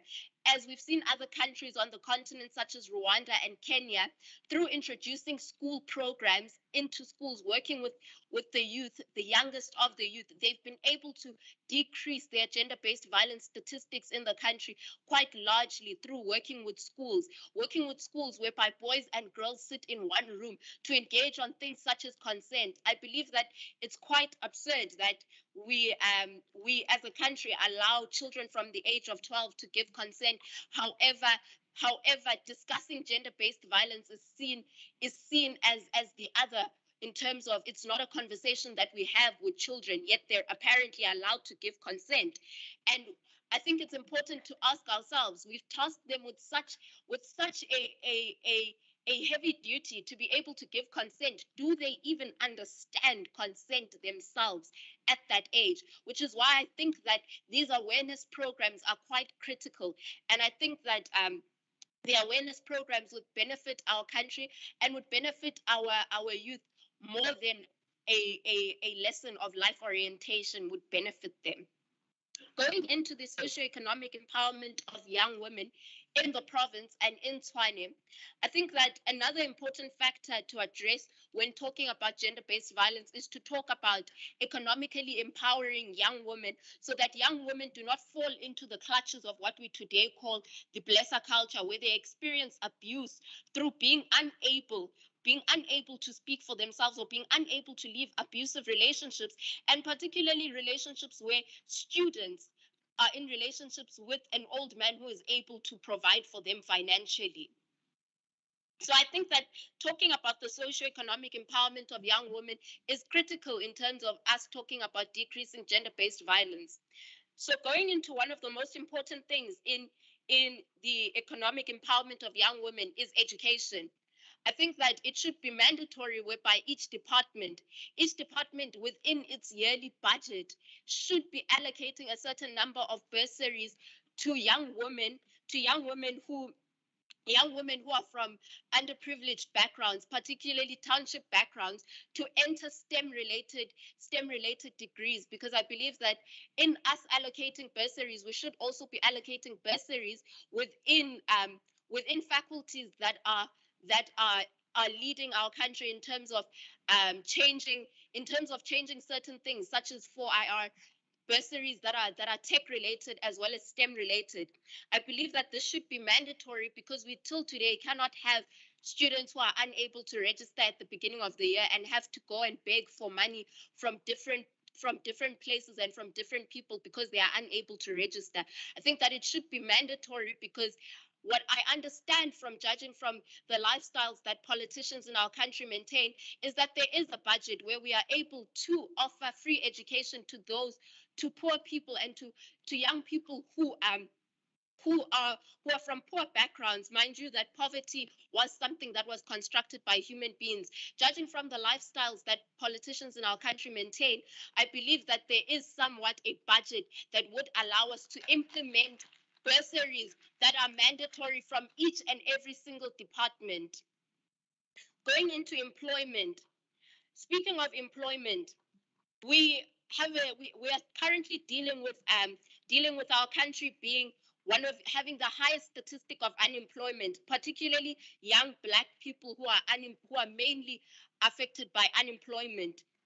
Speaking of unemployment, I think that it's important that we have postgraduate programs that train young graduates in order to gain experience so that they are able to enter the job market. We further need to also empower young people into entrepreneurship, doing this through empowering the township economy, supporting young women who own salons, supporting women who own spaza shops, and allowing for young people to be able to register for funding to start businesses, to be able to register to acquire capital in order to start businesses. I think another important factor that we tend to leave out when we talk of unemployment is how entrepreneurship could be a solution to unemployment in the country. Because I think that as not just a country, but as the African continent at large, we have very bright young people who are innovators naturally.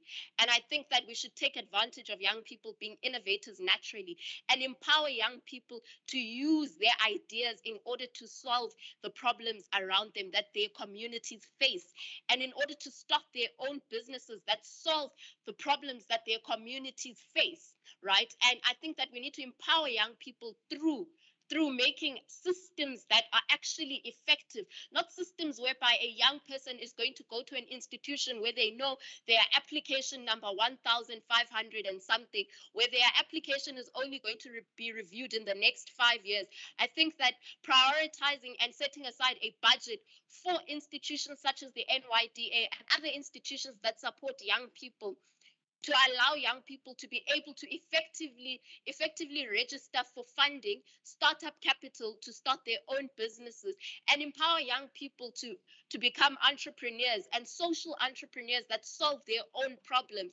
Because I think that our current systems are regressive in a sense whereby young people do not have hope in those systems because those systems have failed them and because they know that those systems don't work. So I think that we need to take a large amount of our budget to ensure that the systems that exist are effective, right? Not in a sense whereby a young person knows that they are just going to be another application number 1,500 and their application will never be reviewed, nor will it be seen by anyone or given the necessary attention. Further going into speaking about the economic empowerment of women, I think that it's also important that we introduce a minimum wage for domestic workers, because domestic workers are highly abused in workspaces where they are underpaid for the services they provide. I think that we should be introducing a minimum budget where all institutions that employ domestic workers should adhere to paying domestic workers nothing lower than the budget that would be set. And this budget should be determined by the fact that every single day in our country, the cost of living goes higher. South Africans are paying more than what they would have paid 10 years ago for groceries, for minimum things such as electricity and water. And that minimum wage should be set according to the current cost of living. And there should be no institution in the province that pays any domestic worker lower than that wage. I think that going into my closing, it's important for us to begin to talk more about empowering women economically in order for women to feel truly liberated and to truly feel their emancipation, which is always spoken of every single August. We always talk about the emancipation of women, but the real question is do women truly feel emancipated? I think that in order for women to truly feel emancipated, ours is to prioritize the economic emancipation of women, and that is done through, number one, prioritizing women being educated, particularly young women being educated, and also prioritizing the employment of young women, young Black women being employed within STEM workplaces, within tech workplaces, within workspaces that are still predominantly white male dominated. And going into talking about gender-based violence, in closing, I think that we need to, as a province, lead the entire country, because the entire country looks to Gauteng as a province that is leading. I think that we need to set the path and begin to lead the entire country into changing the way we currently operate. And I think that we have the budget and we need to prioritize implementing a gender-based violence awareness program that is compulsory within all public schools. Working with young people is the only way we are going to decrease gender-based violence, and also educating young people and having the uncomfortable conversations within schools. Thank you so much.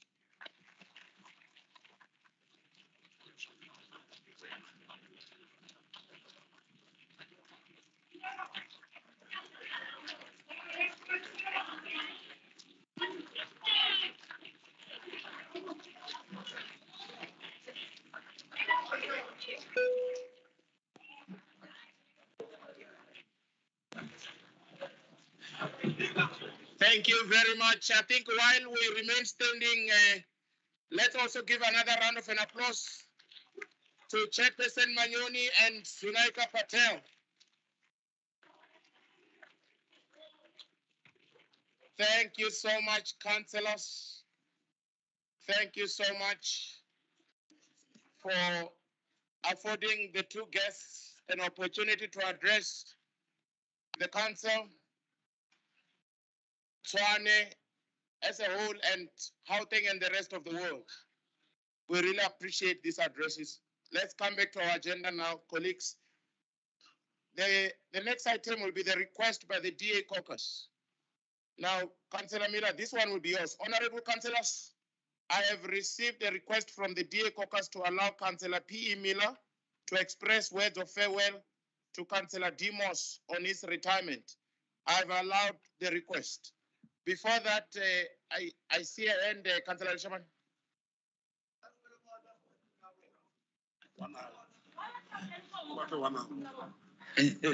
Yeah, thank you, Honorable Speaker.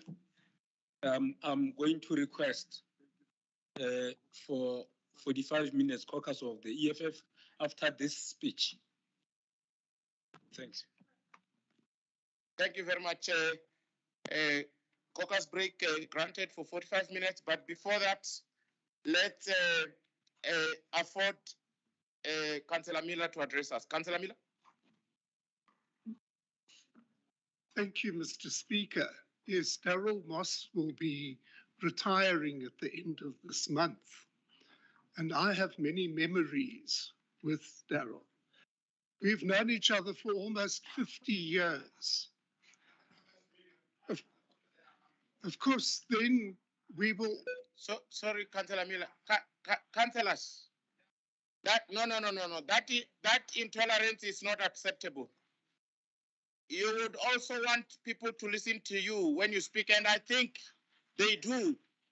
Now, it's not fair from the EFF caucus that when it doesn't suit you, you have zero tolerance for patients, and I think that's not good.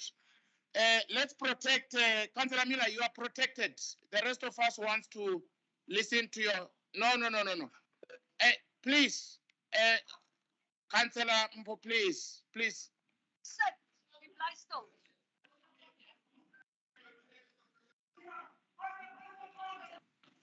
Because what you have just said here is very inappropriate. You granted. So, Speaker, there are marchers outside who are here to submit demands. So we're going there to attend them. And the speakers already granted us. Councillor Miller, we protecting you, please. This house protects you. Please address it. Thank you. Thank you, Mr. Speaker. Yes, before I was so rudely interrupted, I was saying I've known Daryl Moss for almost 50 years. Back then, of course, we were young and good looking. Now, we're not so young anymore. Politics brought us together, and we've remained good friends since then. But it was interesting for me in those days because his whole family was involved in politics. His mother, his father, his brother. And it was wonderful to see that. I didn't have that. I was the odd one out. My family had little interest in politics. In those days long ago, we were members of a tiny opposition party. The future prospects of that party were bleak. But we had passion. We believed in our cause. We never gave up. Daryl's dedication helped that party became a force in South Africa. Later, that party played an important role.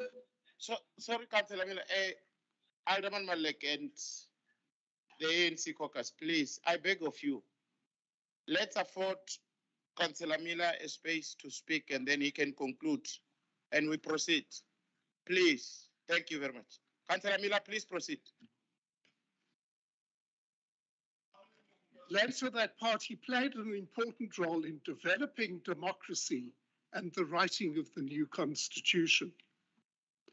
In between politics, he worked for various chemical and mining companies, local and multinationals. After that, Daryl joined us here in council when he was elected in the 2011 elections.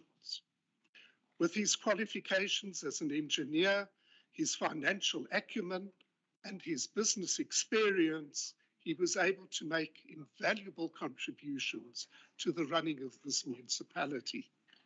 He even did a stint as MMC for infrastructure development. Always calm, with wise advice, in the DA caucus, in council, in committees, and wherever he went. He will be missed. I'll let you into a little secret. Daryl will turn 75 on the 2nd of September. I think he deserves his retirement. He will now be able to dedicate his caring passion to his wife, Suzette, all his children and grandchildren.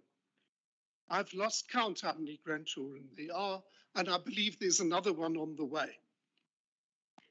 Thank you, Councillor Daryl Moss, for touching our lives with your special charm and your talents. Mr. Speaker.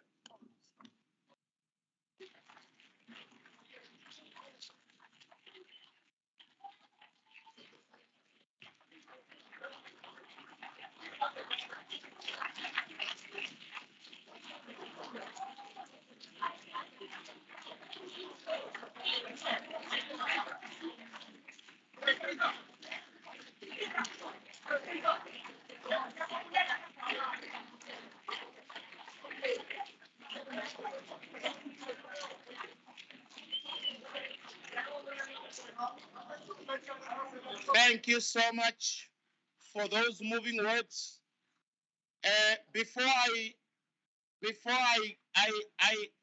adjourn for caucus, I think that's, yes, let's start with Councillor Masile. Yes, let's start with you in response to that, and then Councillor Sizwe, and from the Freedom Front Plus, Alderman Saki Duploy, in that order.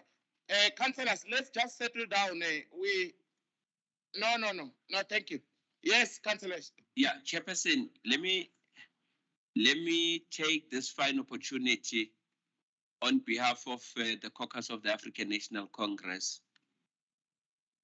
to express our sincerest appreciation to a man of many hats, a man who has the kind of dignity that society expects of all political leaders. We have served with Councillor Moss, myself in particular, and others in the Committee of Services Infrastructure, which then became Utility Services. He has served the residents of Tshwane with distinction. It is only befitting for us to be able to say it right before him when he is still with us in his mortal being. Often than not, we never celebrate those that would have contributed and selflessly their lives to humanity. We are only able to say all sorts of things when they are no more. We are proud to have served and worked with Councillor Daryl Moss, who once was an MMC. And we want to say to his family, in its totality, together with the political party that he is a member of, we are grateful as African National Congress for the great work that he has done. And we want to say to Daryl Moss as he retires, he's one of those people that have been privileged to have experienced the 4 stages of life. As he is now in his winter days, going home to witness his grandchildren as well as his children, it is one of those defining moments for a person to have gone through the first stage, which is spring days of his life, moved to the summer days, as well as the autumn days. Now he's in the winter days, and more or less have an idea how the story will end. A fulfilling life he has lived, a life that so many of us are hoping in anticipation that we are not going to become a disappointment in the service of humanity, the residents of Tshwane, Gauteng, as well as the country and Africa in its totality. We want to say to the family and Daryl Moss whilst he's here, we take off our head for you, and may the good Lord bless you whilst you have the remainder of your days on earth. And we're saying that have a fulfilling one till the Lord remembers you. God bless you abundantly and your family as well.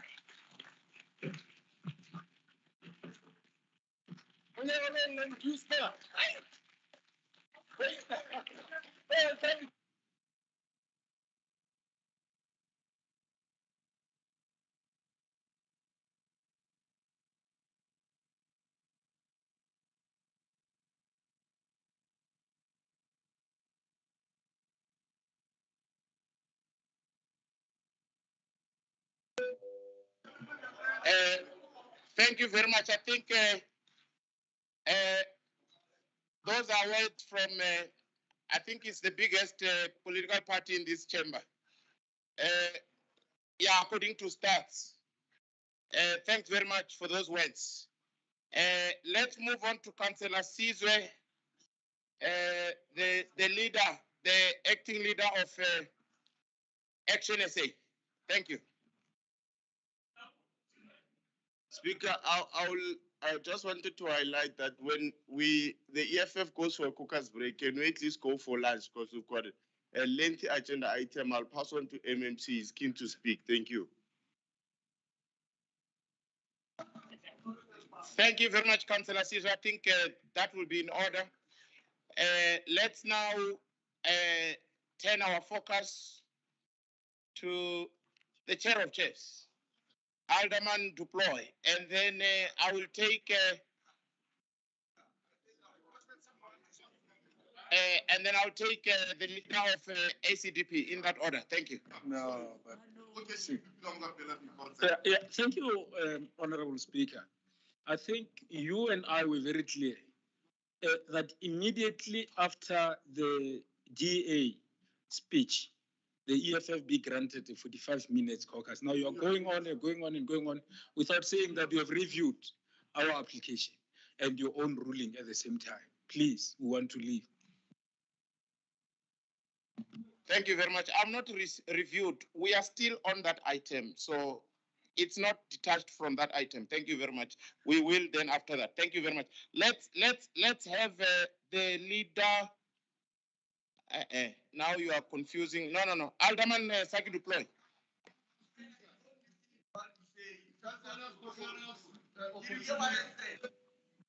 Speaker, can I read? I don't hear when you scream. Just raise your hand. I don't listen to shouts and screams. Speak properly. Thank you. You must press your mic. I can't hear. But I'm speaking. Thank you. Councillor Skosana, please address us. Dogotel, I said for me, when the EFF goes for their caucus break of 45 minutes, grant us lunch. However, I will wait for MMC Tau to be the Speaker of Action SA. Awibambanga lapho Speaker. Ibambile manje, MMC Tau first, and then Alderman, in that order. Thank you. Speaker, sorry, Speaker. On the point of order, Speaker. Please. You see, you are standing between your... No, but you are not listening. You're not listening. If you listen, it will be fine. No. I'm saying Councillor Lishabane asked for a caucus break after this item, which is, it's one item, it's requested by the DA caucus. We are treating that item, and a vaccine. No, can I finish? Yes, but let me finish what I'm saying. Don't be impatient. Thank you. Then when we finish this item, we're not taking any other discussions. We are breaking for caucus break. And also there was a request aligned to that to say that let's also go for lunch. Thank you. In that order. Let's now allow MMC Tau to speak. Okay, point of order. Thank you, Councillor Tshwane. I just want to call you order, Speaker. And then I don't know going to rule, but I think that we are going to rule here.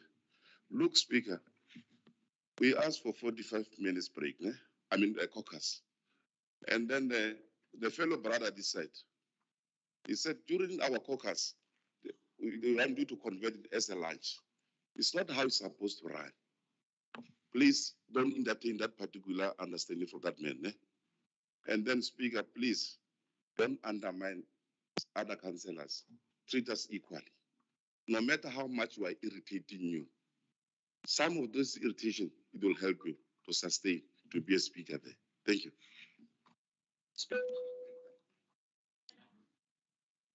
Thank you very much. I think we'll just clarify nicely here.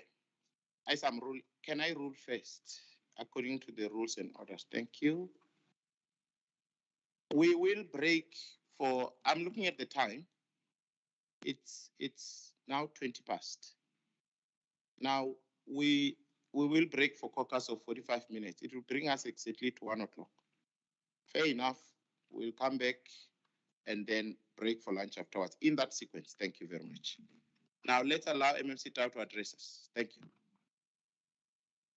Speaker, point of order.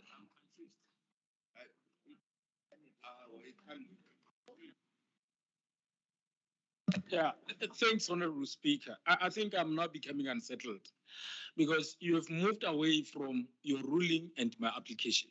I've said immediately after, I think you had appointed somebody to speak, a senior, an alderman of the DA to speak. I considered, with due respect, I said, immediately after I had spoken, I'm requesting an EFF caucus. You agreed. Now, you are now moving from him being the speaker before the caucus of the EFF. You are now addressing the entire item. It has never been like that. I would have said immediately we're requesting for an EFF caucus, which would have granted. Now, I think I've over-relaxed. I'm now becoming unsettled. Please release the EFF because you've deviated from your own ruling. Otherwise, I don't want to stand up. I'm the chief whip of the EFF. I can't be seen doing those things. Please, Speaker, respect us.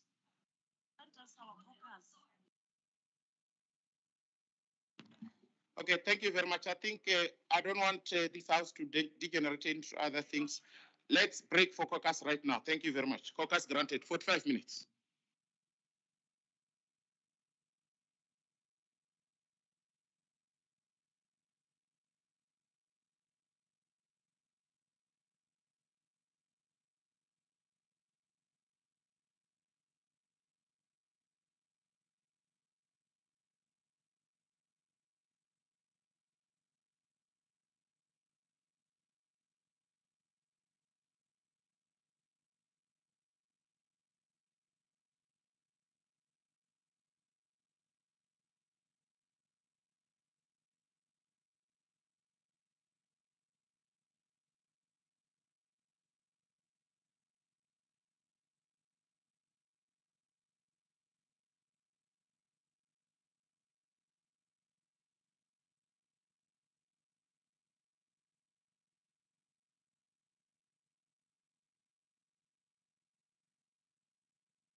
Through the first stage, which is spring days of his life.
Mascara.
Addressed by the EFF.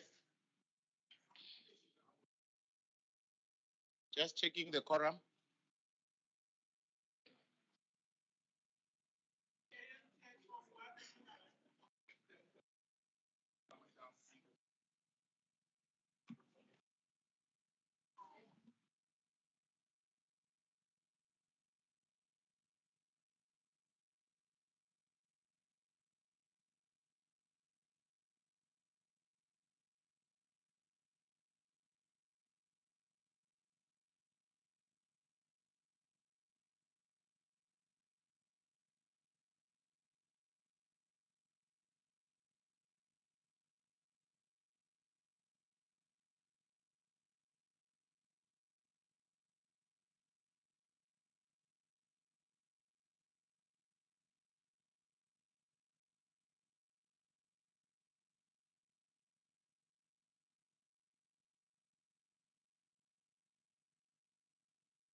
Just short of 3 councillors to correct. We need 3 more councillors to form a quorum.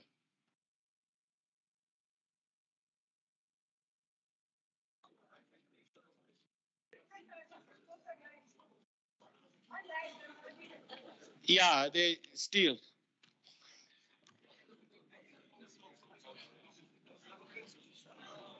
Can we get 3 more councillors wherever they are? Yes, we have counted, ma'am.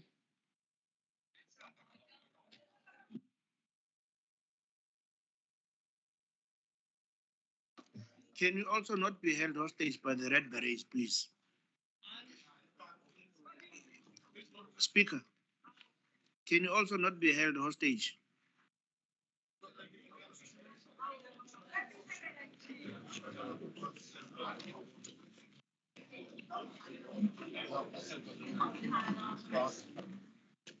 Doesn't want to switch off.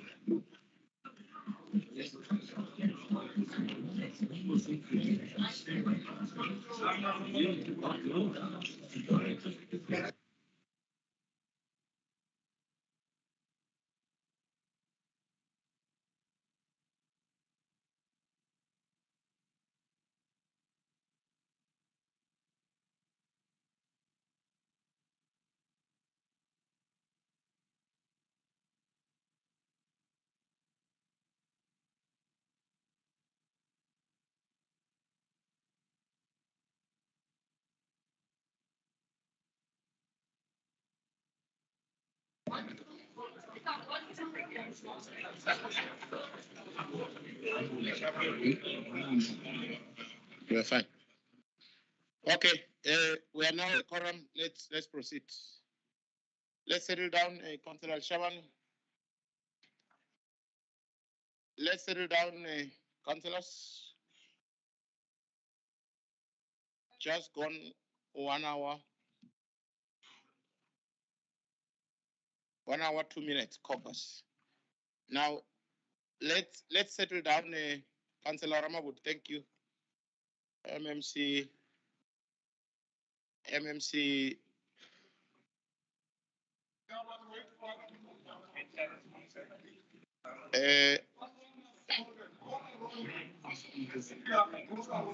Call him.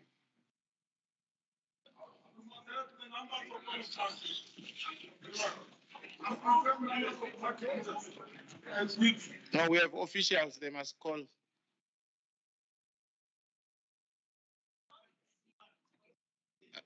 Ratikwan is here, so we have been waiting for Ratikwani.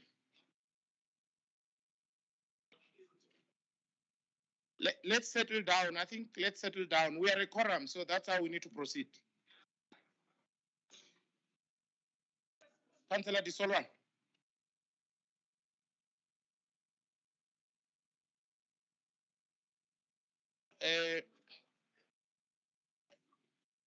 Councillor Shaman, please, section 6A, please address the House.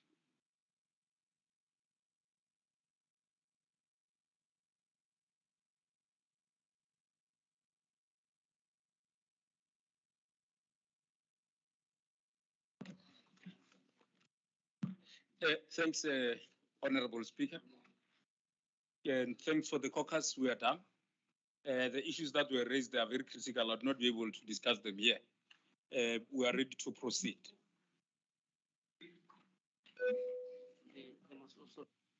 Thank you, Councillor Lishawan and Councillor Disolwani for going back to his seats. What the order? What is that order about, Councillor? No, the precedents have been set in this council that if we are in this council, the caucus of the DA is still outside, you'll wait for it. You can't proceed when the ANC is not here. You'll have to wait for it the same way you wait for these ones. They're not special. Always we wait for them here. So I'm asking you to wait for the ANC or call someone and understand what is the problem, because they are part of this council. This is not a council of individuals. They are also part. The same way you used to wait for the DA. You're making a speech. Let's just we have heard your point of order. No, you made your points. No. Councillors, let's just check where the caucus of ANC is. We are proceeding. We are a quorum. We proceed in that fashion.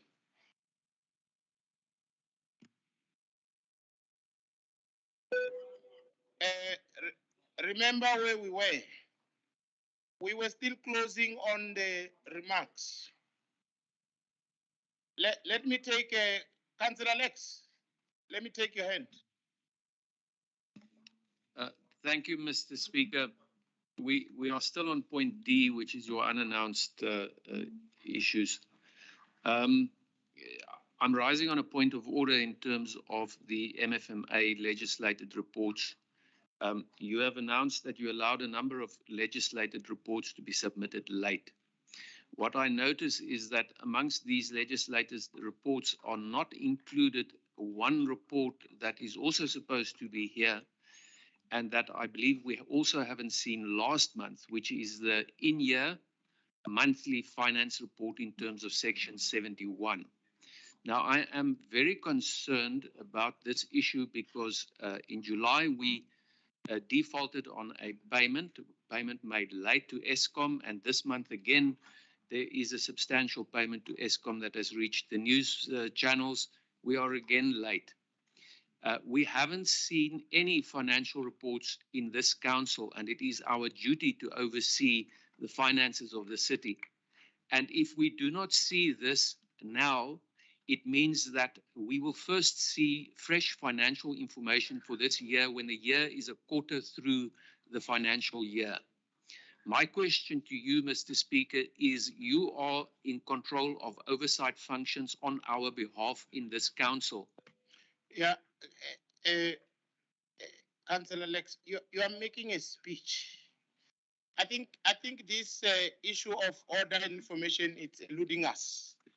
I want to go back where we were. We were addressed in terms of Section 6A by the EFF caucus. But I wanted to complete. Can I finish first? No. You. It's like you are running the meeting. No. But sit down first. Let me finish. You can't just point of order before I finish. No. You also must behave yourself. Thank you. Let's the way we are proceeding. MMC Tau. You were to speak. Okay. And thereafter, Councillor Ronald, ACDP, I wonder if it's hearing me, it's on the phone. Alderman, yes, Alderman, let me finish. You are very much impatient. I'm just refreshing our minds. And can I speak? Don't be impatient. No. I don't know, but I also must finish. I will, but I also must be allowed to speak. Thank you. And then Alderman, yes, Alderman Saki Duploy and Councillor Ronald Murake in that order. Now, before that is observed, let me come to a point of order. Thank you. No, Speaker, the problem, how do you proceed? I'm telling you that, I tell you that the presidents have been said in this council that when the DA councillors are not here, you can't proceed. Why do you want to proceed without the ANC councillors? And then on which grounds do you say we are reaching quorum? Can you count a quorum for us? Let's hear what number is that? Not to Okay, thank you. Okay, let's settle down. The chief whip of ANC. Can you keep quiet? We count, okay? To reach quorum, we count one by one. We count all of you, including the ones I announced when we started that are online. And we were at 109. Now Alderman Malek is back. So let's just hear Alderman Malek. Yeah, no thanks, Speaker. We wanted to come back, but you can see it's almost 1:30, Speaker. And food is ready, and we're very close to food, and the smell was very good there. Our people are eating, and we can't drag them. Let's all of us go to lunch, and we'll come back, please.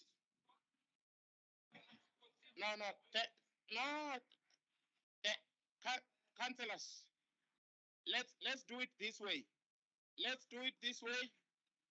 Councillors, let's do it this way.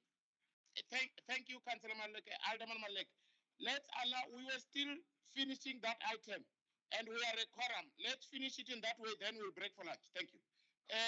Let's start with MMC Tau, and then Alderman Saki, and then Councillor Ronald, then we break for lunch. Thank you. Thank you very much, Speaker. Good morning once again, colleagues. I think it would be amiss for us as Section SA not to really pay tribute to Darrell Moss. Now, one of the striking personality traits that you will always find in him was a very calm, always calculative man, a true leader. I think in 2016, when we came into being and a new government came, we needed men and women who were going to lead from the front. People who would be calm enough to ensure that they steer the ship in the right direction, bring all parties into the center, and always are willing to walk the extra mile. I believe Darrell has demonstrated that. I got to the rare privilege of taking over a department that he led over time. He was humble. He was humble enough to take me by the hand. He was available for me. He assisted me. I drew a lot of strength from the challenges that he faced in the department, and I knew that I could always turn to him for assistance at any given point. The same was true even in the politics of the day. I was with the DA at the time. I could go to him and get guidance and advice. Today, we bid farewell to a man who deserves his time to go and rest. We bid farewell as council to a man who has served this city with distinction, a man who absolutely was a patriot, ensured that the citizens of this city got the best of him. He's an engineer by profession. This city was going through a rough time. He is the one man who stood and showed direction under difficult times to say we need to invest in the infrastructure of this city in order for us to grow as a city. He actually quantified what needed to be done. A true professional who knew how to separate state and party. He understood that he was supposed to give political guidance and direction and ensure that he supported the teams that he led into making sure that they make the right decisions and have the confidence and the backing they needed to do the work that they needed to do. The same happened even in my time.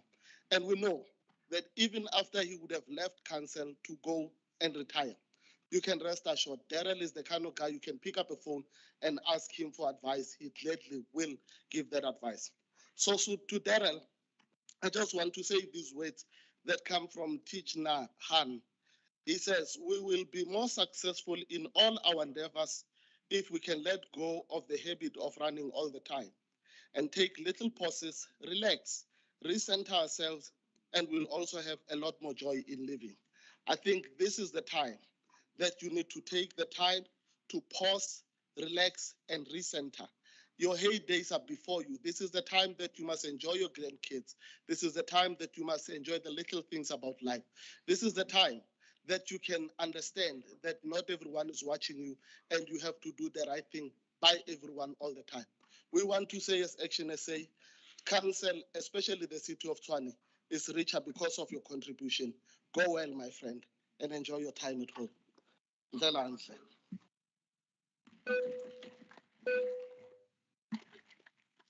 Thank you so much. Alderman Saki Duplo. Thank you, Speaker. I appreciate for the opportunity. I really would like to join the many good words and accolades that was given so far. It is really a pity. I served with MMC at the time, Moss, in the mayoral committee of Mayor Solim Simanga, and I realized that he's really on top of his subject, of the department he was serving at the time, the very important Department of Utilities. I wish we had a council of elders, a pool of wisdom to which he could have been moved now or joined, so that we need not really forfeit their wisdom. It is some wisdom and experience that is leaving us now.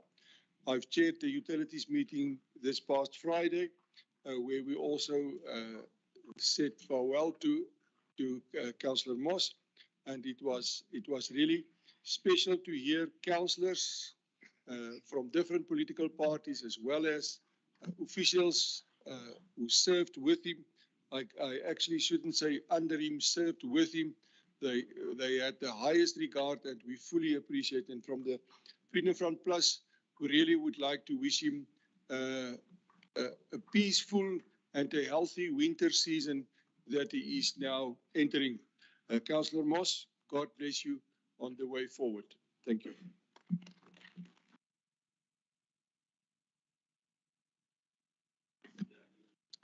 Councillor Moss, we give you a send off, I understand, from your colleagues and members of this council, a send off of a man of character, a man of integrity, and indeed a man with lots and lots of experience.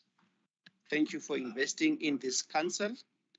Enjoy your retirement. God bless you. Thank you. Thank you very much. Let's adjourn for lunch. Lunch is already ready. We are adjourning for lunch. 1 hour. Thank you.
You are on.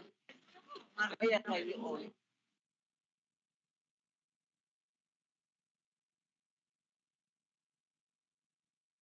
Tsena kwari, tsena kwari.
She on.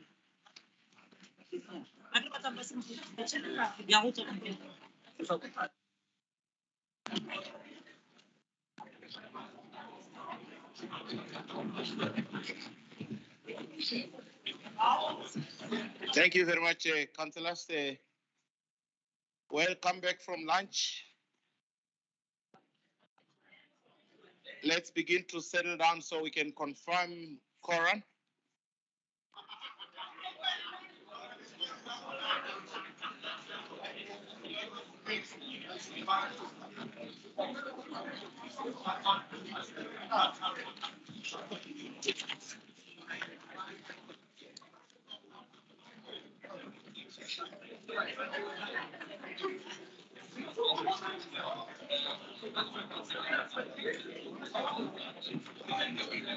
Thank you.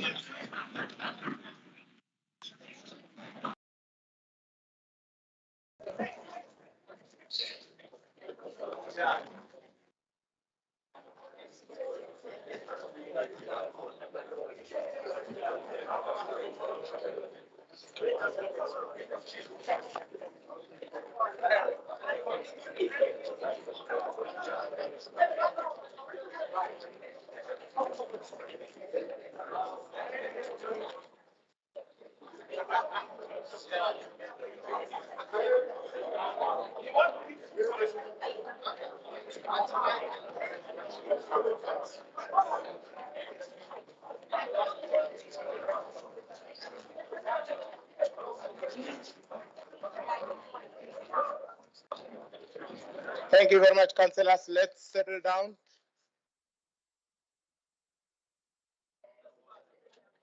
So we may proceed with our meeting.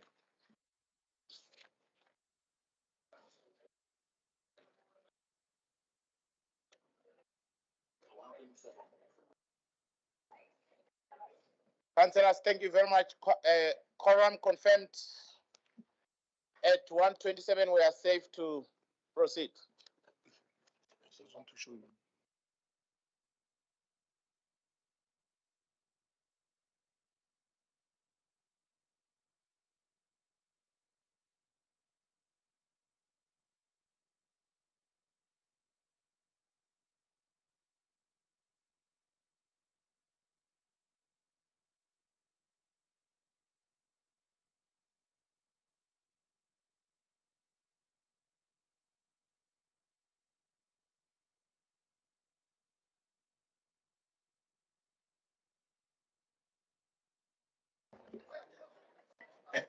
Thank you, councillors. Let's settle down. We are a quorum. We want to proceed.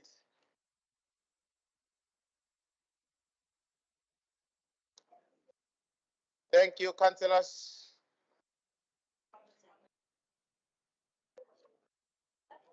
Thank you, Councillor Rocher, for taking your seat. Thank you, Councillor Wilson, for taking your seat. Thank you. Chief Whip of Council, for taking your seat. Thank you. Thank you, Councillor Matebula, Councillor Chapo, for taking your seats. Thank you.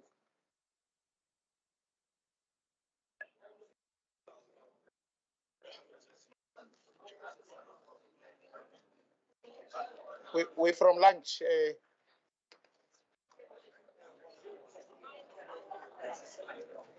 Thank you, councillors. I think we're good to go now.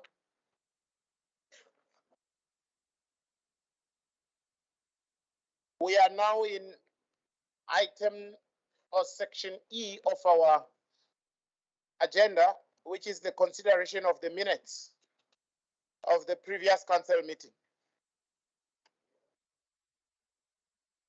Honorable councillors,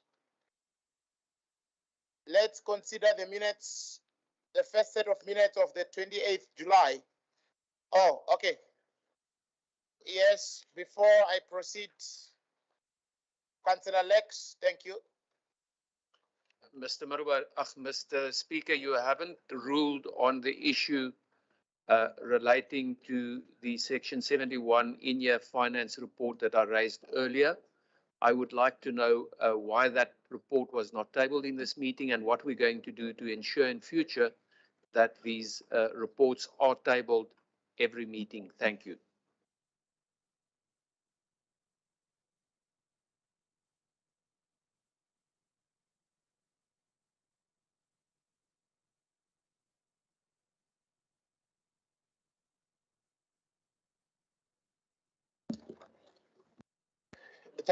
Thank you very much, Councillor Lex, for that. EM, would you speak to that as you submit your reports? Thank you. I hope, EM, you heard what I said.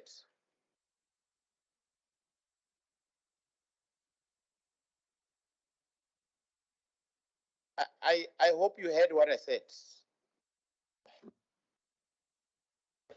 Thank you, Dr. Speaker. I haven't tabled any reports. Thanks. Okay, thank you. Let's proceed. Let's deal with the first set of minutes, the 28th of July, 2022.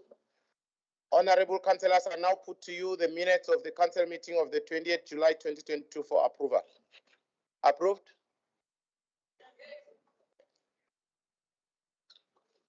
The second set of minutes, 1 August 2022. Honorable councillors, I now put to you the minutes of the continuation council meeting of 1 August 2022 for approval. Approved? Let's proceed. The third set. Yes, Councillor Marshall. Speaker, I've been reliably informed that this council has took a barbaric decision to reduce council lunch by half.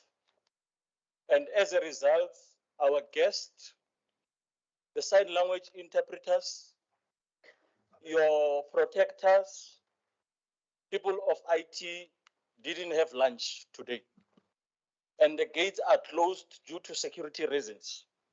I just wanted to confirm with you as to whether that is true. If not, can you kindly communicate or explain this barbaric action?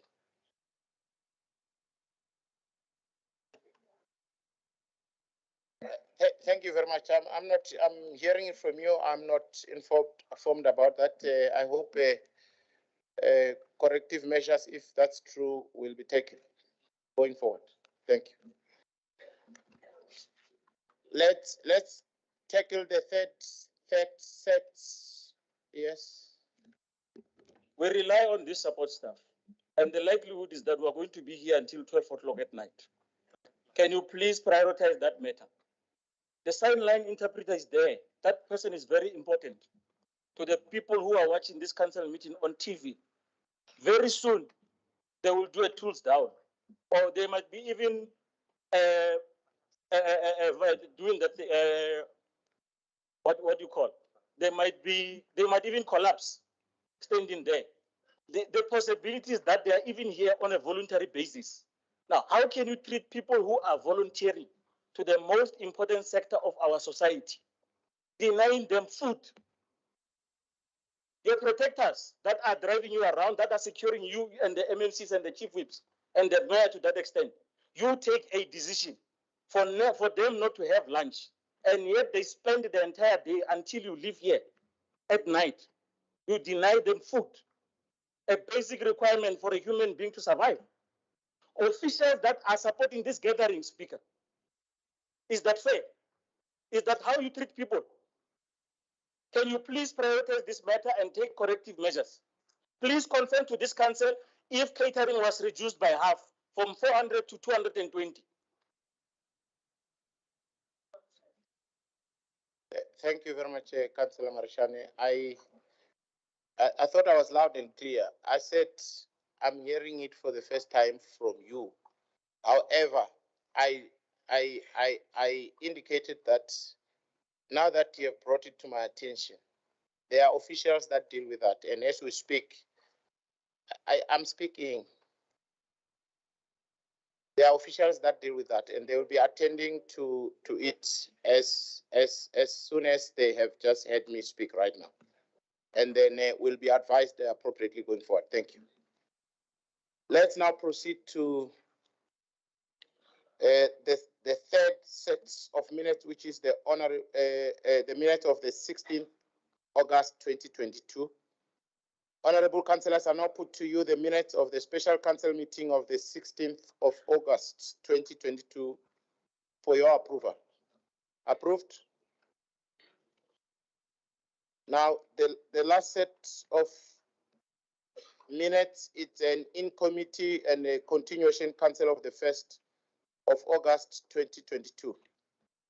Honorable councillors, I will now, for purpose of consideration of these minutes, recuse myself from the meeting as I was not part of the discussions of the report contained in these minutes, and request the acting speaker to preside over the consideration of these minutes. Let's allow 5 minutes for the acting speaker to come here and preside over this item. Thank you. Yeah. Just raise your hand so that I can see. Yes.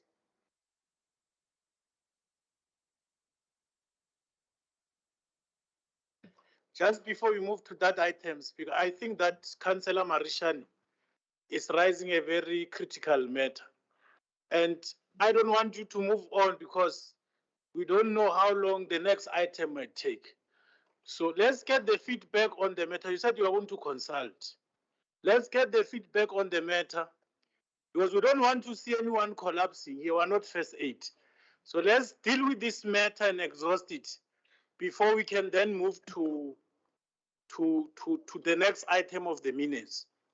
So let's get an indication of whether the comrades who have not eaten are going to get an assistance or what. Please, Speaker, before you leave, and then we may move to the next item. Please, because you seem not entertaining this matter. We don't want people to collapse in front of us here and traumatize us. Please.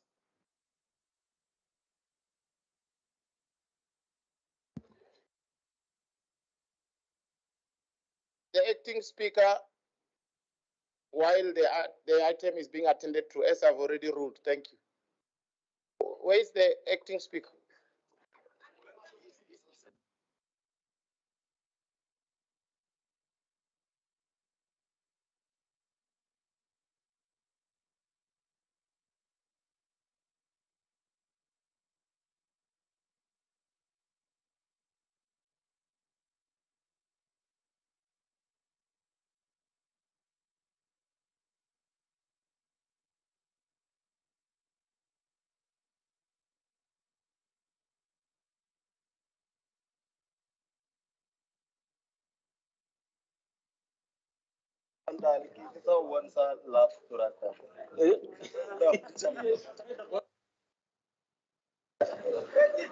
So, Speaker. Speaker. It's a woman.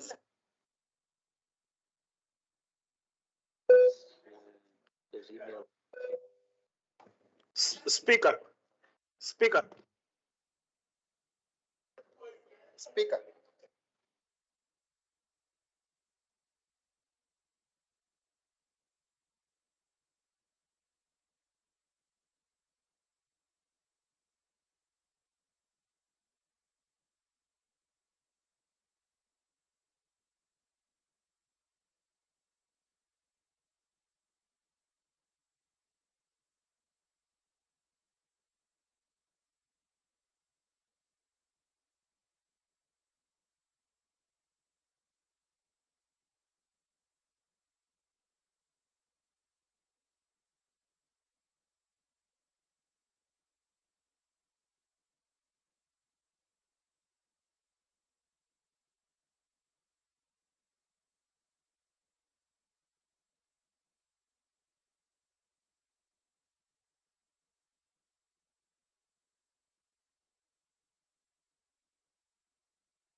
Speaker, is that a caucus?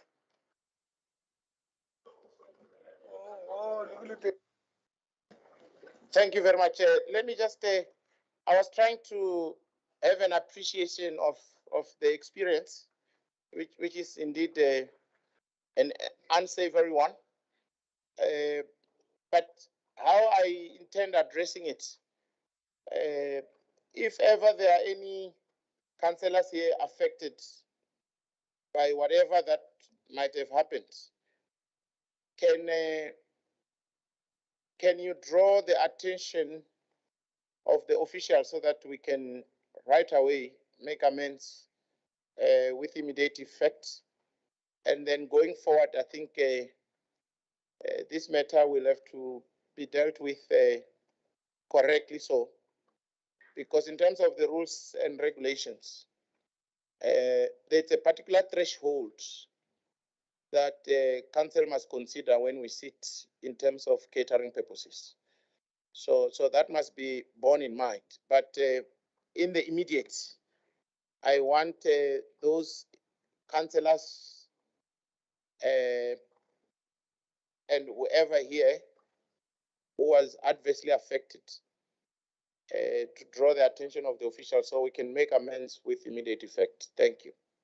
Yes, Councillor, I see Councillor Tshwane here. As soon as I finish, Councillor Marishani, you will speak, and then after you, the acting speaker will come. I think he has come back from a very long lunch, and then he'll come and discharge this item here. Councillor Marishani. Speaker, I'm raising a health issue. We've been here since 10 a.m. I'm quite sure some of the officials, as per the experience that I have, they've arrived here 6 o'clock in the morning to make sure that this meeting sits. This matter is not about councillors. Councillors, yes, we were fine. I'm talking about the support staff that makes sure that this meeting is run efficiently, that you and I are given proper support for us to be here. The sign language interpreters, they sit with us here until 2 a.m. if this meeting is going to conclude at that time. The people who are supposed to give us first aid in case somebody collapses are part and parcel of people who didn't have food. You invite media from your office as the speaker to come and see the proceedings in this meeting. Can you show me an invitation from the media, the one that you sent to the media, that you told them to bring their food to eat at lunch? If that is the case, if that's how you invite people from COPE, I don't have a problem. But if you have invited even guests to come and be part of this meeting, and yet you did not offer them, I'm worried Mahoshi are not here. They might be running around in the city center looking for food. In fact, they might not be able to go out because the gates are locked due to security reasons. Is that how we treat people? Is that how this council treat people? You have invited guests this morning. The likelihood is that they are sitting to hear the deliberations in this meeting. They were not included as part of lunch. Is that how you treat people, Speaker?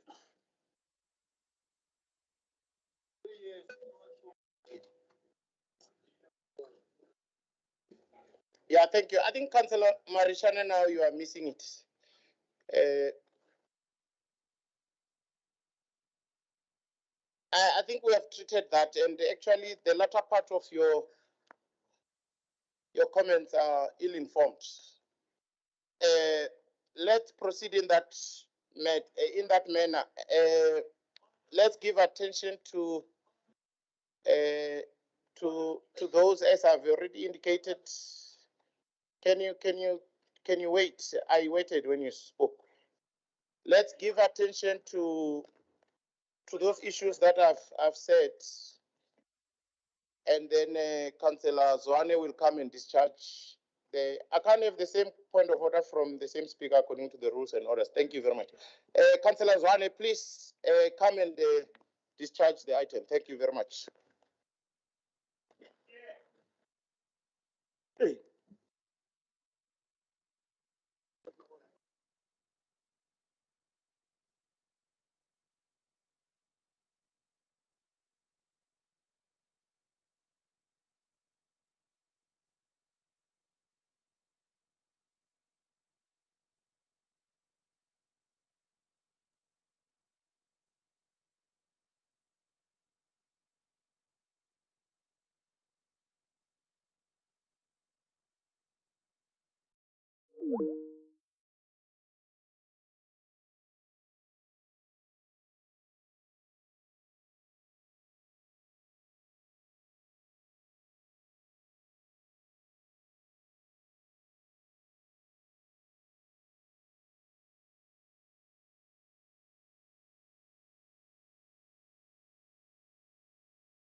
Benjamin, you saw how we replace PR councillors. We are not waiting for a WhatsApp from Limpopo here.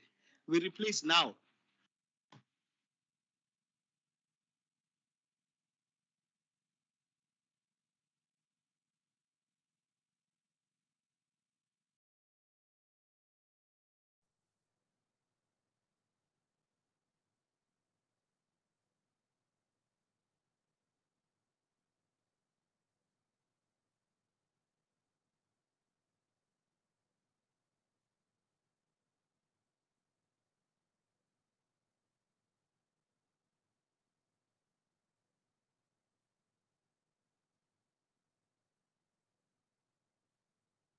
Ha Makhaleni, kona o fihla wa emella hape bana.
Thank you very much, honorable councillors.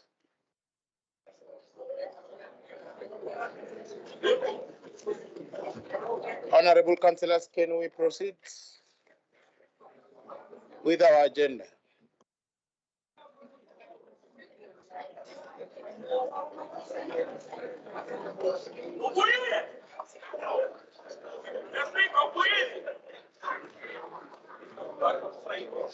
Thank you, honorable councillors. Let's settle down so we may proceed.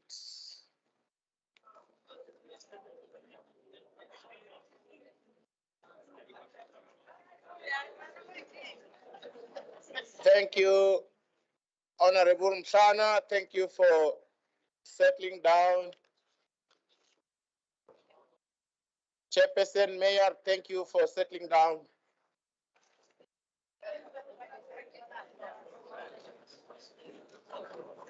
Thank you, Van den Spey, for settling down. Thank you. MMC Leroux, thank you.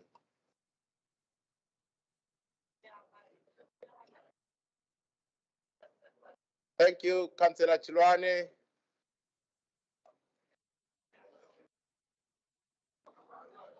Leader of Executive Business, Councillor Ramavudu, thank you for settling down.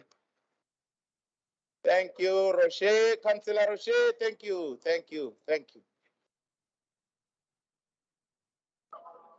Thank you, Councillor Sputswana, thank you, thank you. Thank you, Councillor Matebula, thank you, thank you, thank you. Thank you, Councillor Marishane, thank you.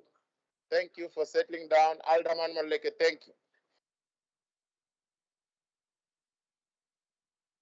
Okay, I think we can proceed. We are now on item F in our agenda. And this is reports to council. Executive Mayor.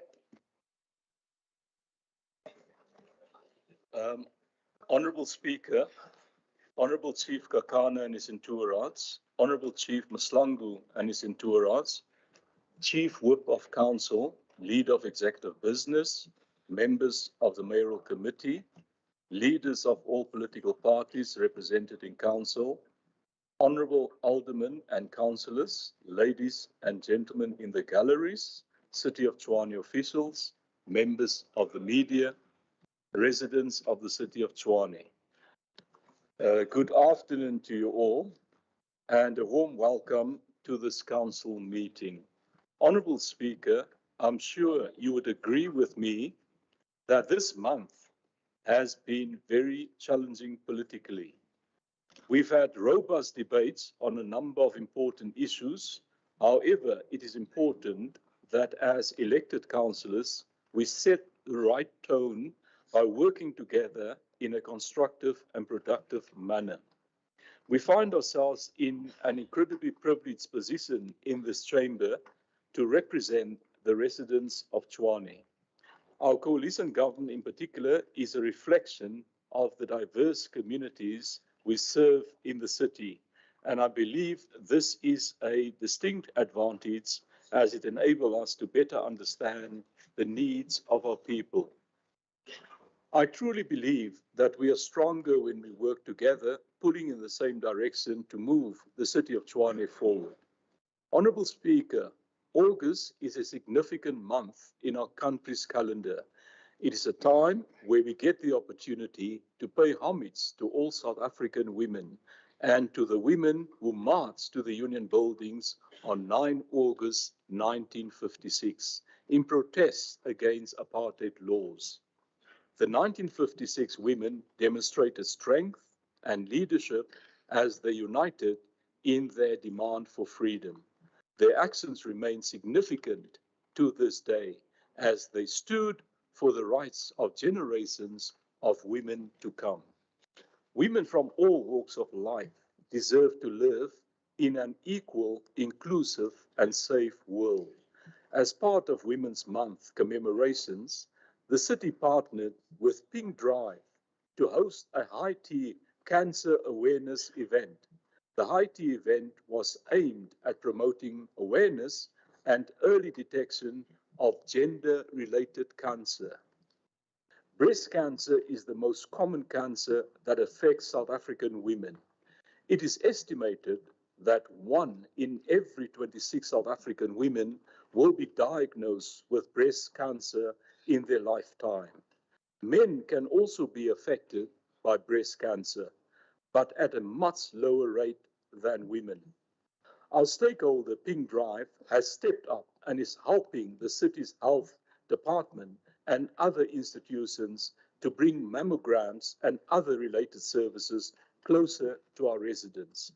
I would like to thank Pink Drive for their life-saving work. Honourable Speaker, our Economic Development and Spatial Planning Department received an allocation of 140 million rands from National Treasury for the implementation of Phase 2 of the City Public Employment Program, also known as the PEP program, under the Presidential Employment Stimulus Program. Over 5,000 EPWP job seekers will be employed through this program during the 22-23 financial year for a fixed period of 6 months starting from 1st September of this year. The city's Economic Development and Spatial Planning Department implements this program in partnership with our Social Development and Community Services Department. The selected applicants will comprise 50% youth, 30% women, and 5% people with disabilities. This is in line with the requirements of the city's PEP requirements. The City of Tshwane and the Gauteng Department of Roads and Transport Smart Mobility Partnership programs continues to yield positive results for road users in Tshwane. This initiative focuses on pothole repairs, and recently the program was in Winterveld in Region 1 and Bronkhorstspruit in Region 7, where we repaired 99 potholes covering 243 square meters in the two regions. The Smart Mobility Program mainly targets townships, which is where most of the challenges are. The partnership has been extremely fruitful in terms of fixing potholes on provincial and municipal roads within townships and ensuring that roads are accessible and safe for all users. Honourable Speaker, yesterday I joined the MMC for Utilities and Regional Operations, Councillor Darrell Johnson, with the MMC for Economic Development and Spatial Planning, Councillor Andre Leroux, to officially hand over the newly upgraded Cosmosdal substation in Centurion. The substation capacity has been upgraded from 20 MVA to 40 MVA at a cost of 65 million rand. The project was triggered by a 20 MVA new bulk electricity application from a private developer, Growthpoint Property Group, for the proposed data center development in the area. Working together, the city began the work to upgrade the substation in February last year until the completion of the project on 12th of July this year. The substation upgrade will allow for the development of the data center and create economic growth and job opportunities in the area. A multi-party administration under my leadership is committed to maintaining and refurbishing all critical infrastructure. Last month, we handed over the 96 million rand fully upgraded Bronkhorstspruit substation. We will soon also conclude upgrades to Soshanguve substation. Honourable Speaker, one of the robust discussions we've had at this council was over the appointment of a city manager. The City of Tshwane has been without a fixed-term city manager for nearly 3 years, and this was not an ideal situation for a large metropolitan city such as Tshwane. A full-time city manager is critical to the functioning of the City of Tshwane, and therefore I was pleased that during the continuation of the council meeting on the 1st August, this council approved the appointment of Mr. Johan Mettler as the new city manager for a fixed term period of 5 years. Mr. Mettler will be starting in the role from 1st of September of this year. On behalf of the City of Tshwane, I would like to thank Ms. Masiabata Mutlaneng, who stepped up to serve as the acting city manager for nearly 2 years. We are grateful for her contribution and wish her well in her future endeavors. It is not an easy job, particularly if you are acting, and she did it during an election year as well. Thank you, Masiabata, for your service, and personally I can say I enjoyed working with you.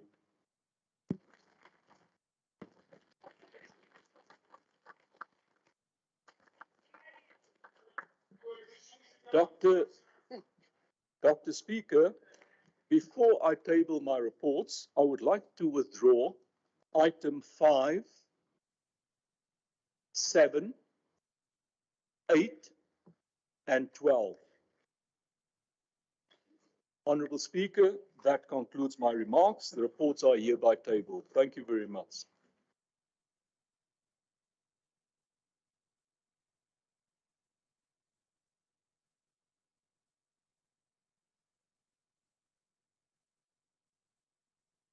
Thank you very much, EM.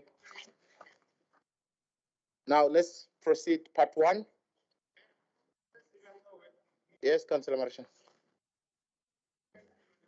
Point of information, while you were recused, I didn't want to interject the executive mayor on his final last speech as he's bidding us farewell. Just to keep you up to speed, we have agreed with the acting speaker that the matter is being corrected, and at some point at around 4:30, we will give the affected support staff and the categories that I've mentioned an opportunity to have lunch.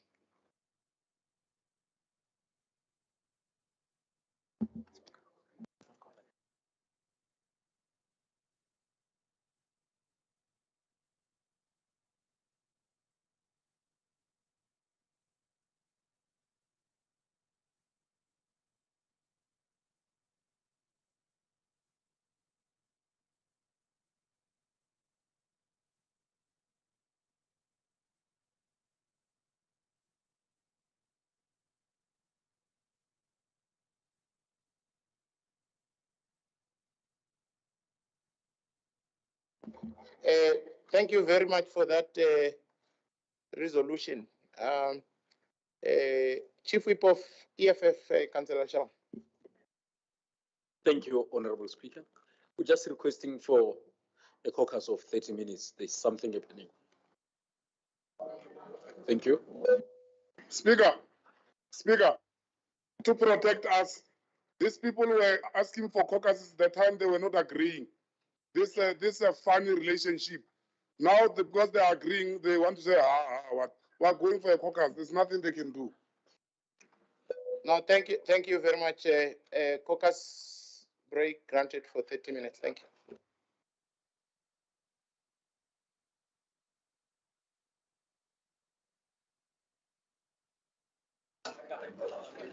Who is rated 3 already?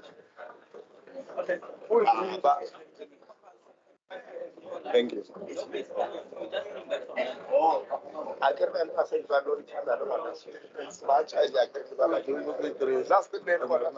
caucus. Yeah. Speaker, can also those who have not eaten go and eat? Speaker, can you also accommodate Mr. Marishani's request? Okay, the council's request made by the acting speaker. Can they also go and have something to eat? We have the majority. You can have 30-minute breaks. We have enough numbers. Relax. Is a significant month in our country's calendar. Render will be mayor after the end of today. Where we get the opportunity to pay homage to all South African women. If you want to be mayor, you must. On 9 August 1956. in protest against. You must go work the ground and win votes. There's nothing they can do. No, thank you very much. Caucus break granted for 30 minutes.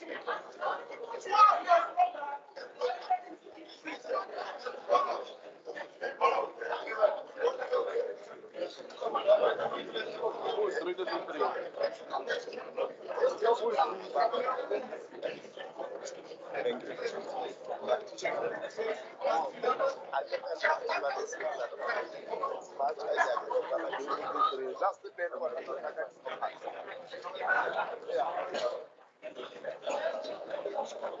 Speaker, can also those who have not eaten go and eat.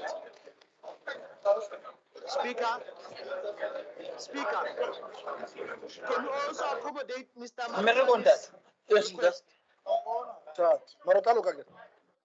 Okay, the council's request made by the acting speaker.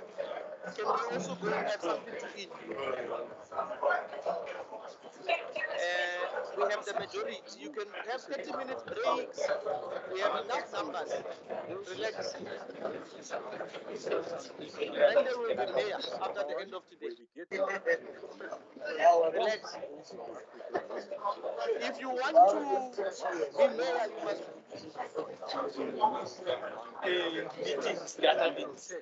You must go work the ground and win votes. The council's request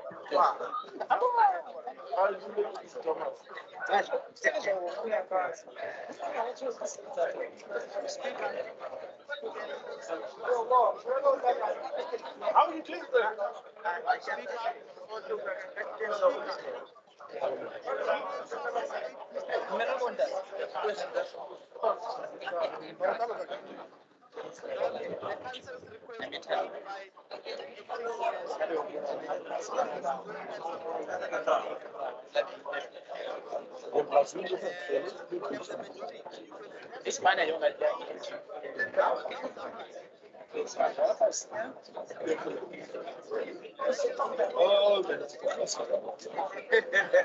What do I do? I mean, you are.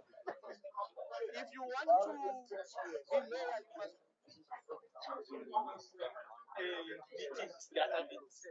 You must go work the ground and win votes.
What do I do? I mean, you are. If you want to be mayor, you must. You must go work the ground and win votes.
Speaker, settle down.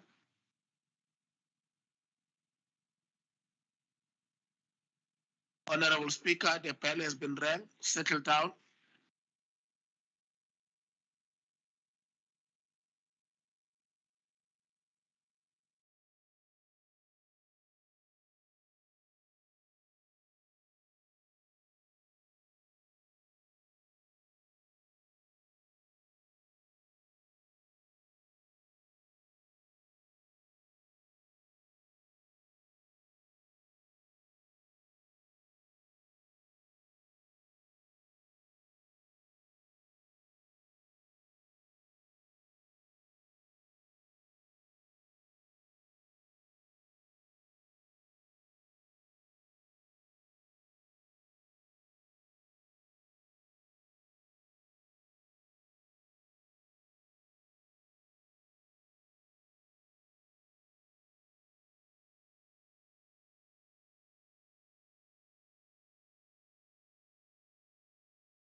Here, except for the EFF caucus. Can, can, can someone check? Because I would suggest that we continue, we pack their feedback. Otherwise, we are here, except we are stagnated. For the EFF caucus.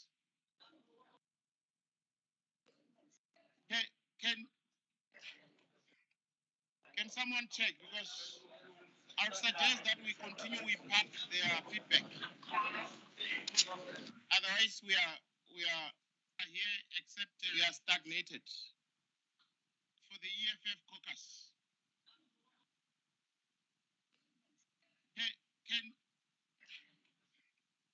Can someone check, because I would suggest that we continue with part there. Chief Whip, can you assist? Otherwise, we are here except we are stagnated. For the EFF caucus. Can you assist us with the EFF caucus? We want to proceed. Can someone check, because I would suggest that we continue with part there. Chief Whip, can you assist? Otherwise, we are here except we are stagnated. For the EFF caucus. Can you assist us with the EFF caucus? We want to proceed. Can someone check, because I would suggest that we continue with part there. Chief Whip, can you assist? Otherwise, we are here except we are stagnated. For the EFF caucus. Can you assist us with the EFF caucus? We want to proceed. Can someone check, because I would suggest that we continue with part there. Chief Whip, can you assist? Otherwise, we are here except we are stagnated. For the EFF caucus. Can you assist us with the EFF caucus? We want to proceed. Can someone check, because I would suggest that we continue with part there. Chief Whip, can you assist? Otherwise, we are here except we are stagnated. For the EFF caucus. Can you assist us with the EFF caucus? We want to proceed. Can someone check, because I would suggest that we continue with part there. Chief Whip, can you assist?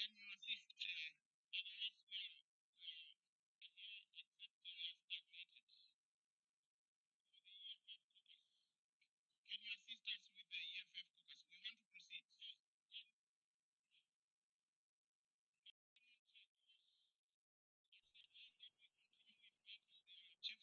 For the EFF caucus. Can you assist us with the EFF caucus? We want to proceed. Can someone check, because I would suggest that we continue with part there. Chief Whip, can you assist? Otherwise, we are here except we are stagnated.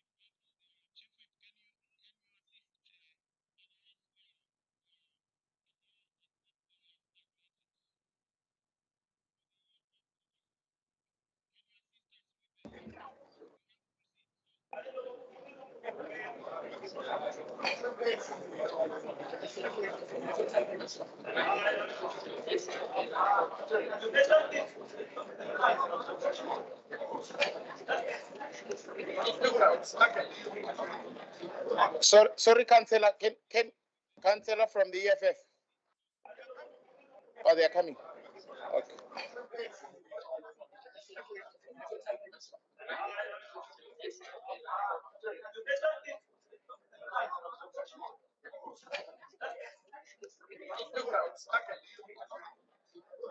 Sorry, Councillor. Can Councillor from the EFF? Oh, they are coming. Okay.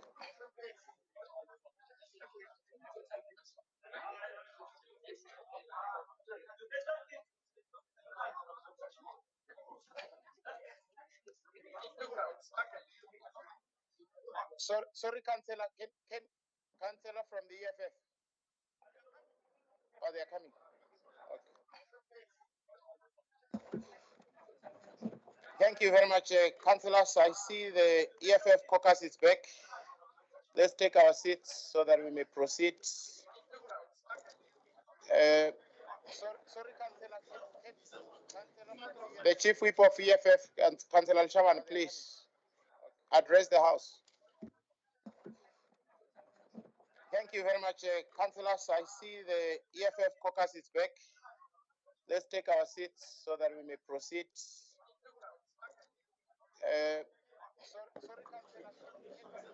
Thank you, The Chief Honorable Whip of Speaker, EFF, Councillor Dr. Tshwane, Makware.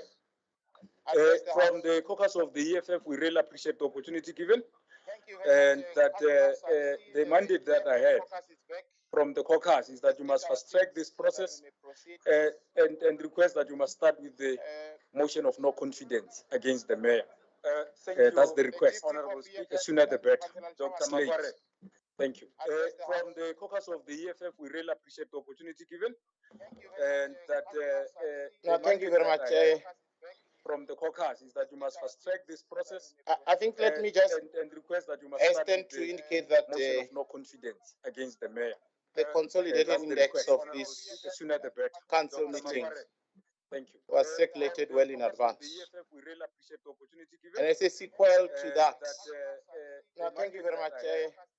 From the caucus is that you must. It's a pity, I think, Chief Whip Tshwane, you were not there. There was a hasten to indicate that a programming committee meeting against the mayor, which was chaired by myself of this sooner the better. council meeting, and Thank you. the motion was already tabled, albeit the fact that it was withdrawn by the ANC. No, thank you very much. From the caucus. And it's a pity, I think, Chief Whip as part of my responsibilities and prerogatives, programming committee meeting against the mayor, which I was guided by Section 8 and of the rules and orders. was already So, albeit the fact that it was withdrawn by the ANC. if you also read 8 subsection 2, as part of my, it is my discretion and prerogatives to I was table guided by Section 8 items as guided by the rules and orders. of the rules and So orders. I used the rules and orders to table things that way. So I think if we, also read the item is there, and I think I also have another motion from yourself. So it is my discretion. I want us to really go through the items as agreed, items so that the business of council proceeds. I used And we'll arrive at that moment at the right so time. I Thank you. think if we the item is there, and I think I also have another motion from yourself. So it is Speaker, my discretion. I want we- us to we- really go through the we hear your items as explanations, agreed, but we want to so appeal that to the business of coalition council government. proceeds. Don't please your, And we'll your, arrive your, at that your moment at the right arrangement time. through our expense. We are also councillors here. Ali Tabisa Namola, And I think I also Linsite Meno Mitlahari, Liskat and Talri. We are not part of the arrangement. So we are requesting that we deal with the motion of no confidence on the mayor before we can deal with other issues. That's our request. And you as a speaker, you are the one who can assist us. Maybe that process can help us to agenda and come back after 14 days arrangement. So we will never know. So we are requesting you to allow us to indulge on the motion, and then let's see if there are councillors who want to defend corruption, who want to defend Kratos, who want to defend the selling of power stations. I think the issue is that Mashaba is not part. Wait until Mashaba is part of that consortium. So we will never know. That's the deal. I can see. Black like me want to part of motion. Yeah, I have to cut you there. So thank you very much. Let's proceed with our agenda. Item number 1, let's move fast so that we deal with the agenda. Thank you very much. Part 1 from the mayoral committee meeting 2 August 2022. Item number 1, reference number 22271/1, Group Property Department, proposed lease of FN 5774 and 5775 Oliven Holt Bush, extension 25 for NGO purposes. Thank you very much. The report is given on page 7 to 19 with recommendations on page 18. Item number 1. Now I have 22271 lined up for this item. Three speakers. Let me focus my attention now to the African National Congress. 3 minutes. Councillor Marshall. The report is given on page 7 to 19 with recommendations on page 18.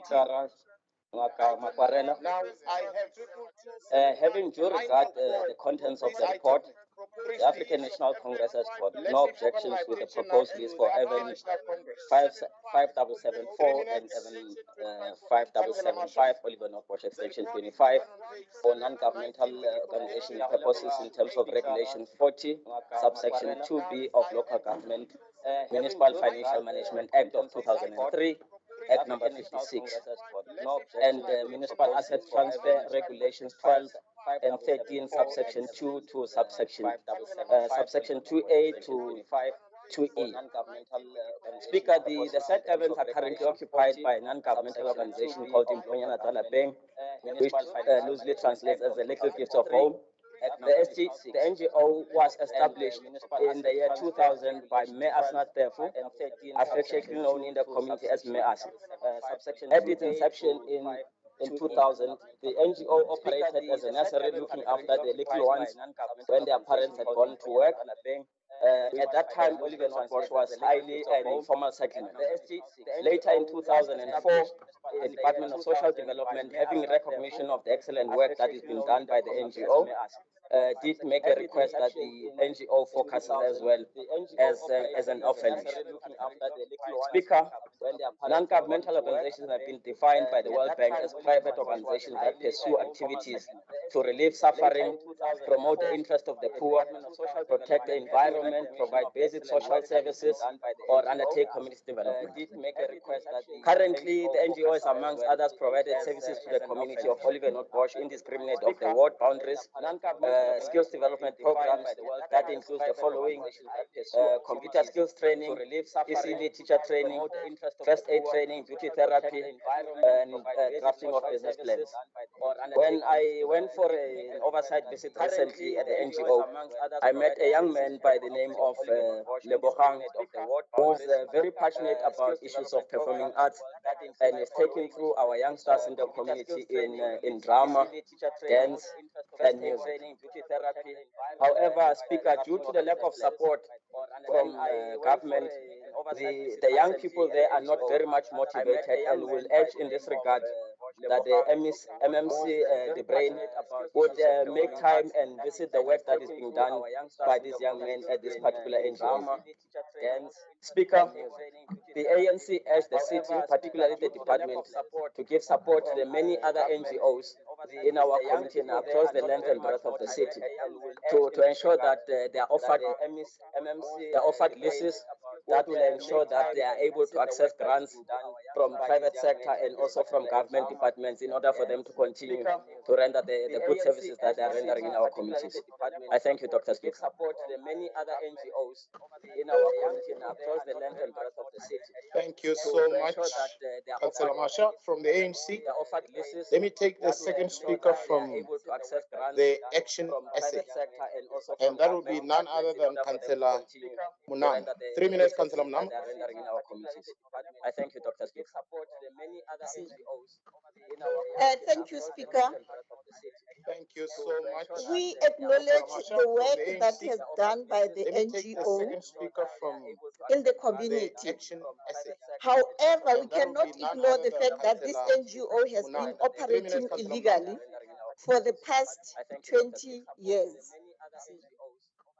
We are having a recommendation to this report with amendments that has done by the NGO. The first amendment to the recommendation is that the lessee of this property for the past on his own cost and risk must submit the application within 3 months of signing the deeds of lease to comply with the provision of the Tshwane Town Planning Scheme of 2008 as revised in 2014 of this property. Another amendment is that the accounting officer be granted permission to issue power of attorney to the lessee to enable the lessee to lodge necessary town planning application, if applicable, to comply with the provisions of Tshwane Town Planning Scheme of 2008 as revised in 2014. We cannot continue to allow the grabbing of the land illegally, Speaker. Our recommendation is that we recommend this property be opened to public bidding, especially the people of Oliver Northbosch.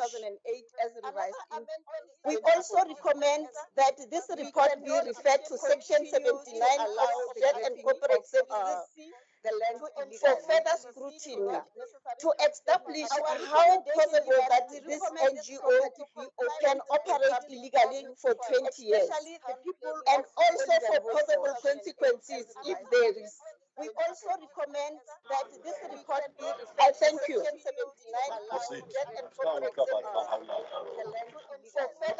Thank you very much, councillors. Councillors. For 20 years.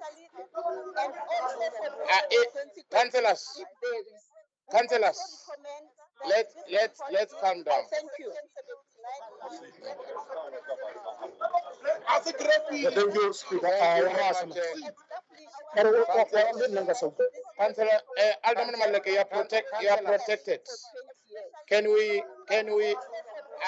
councillors, councillors.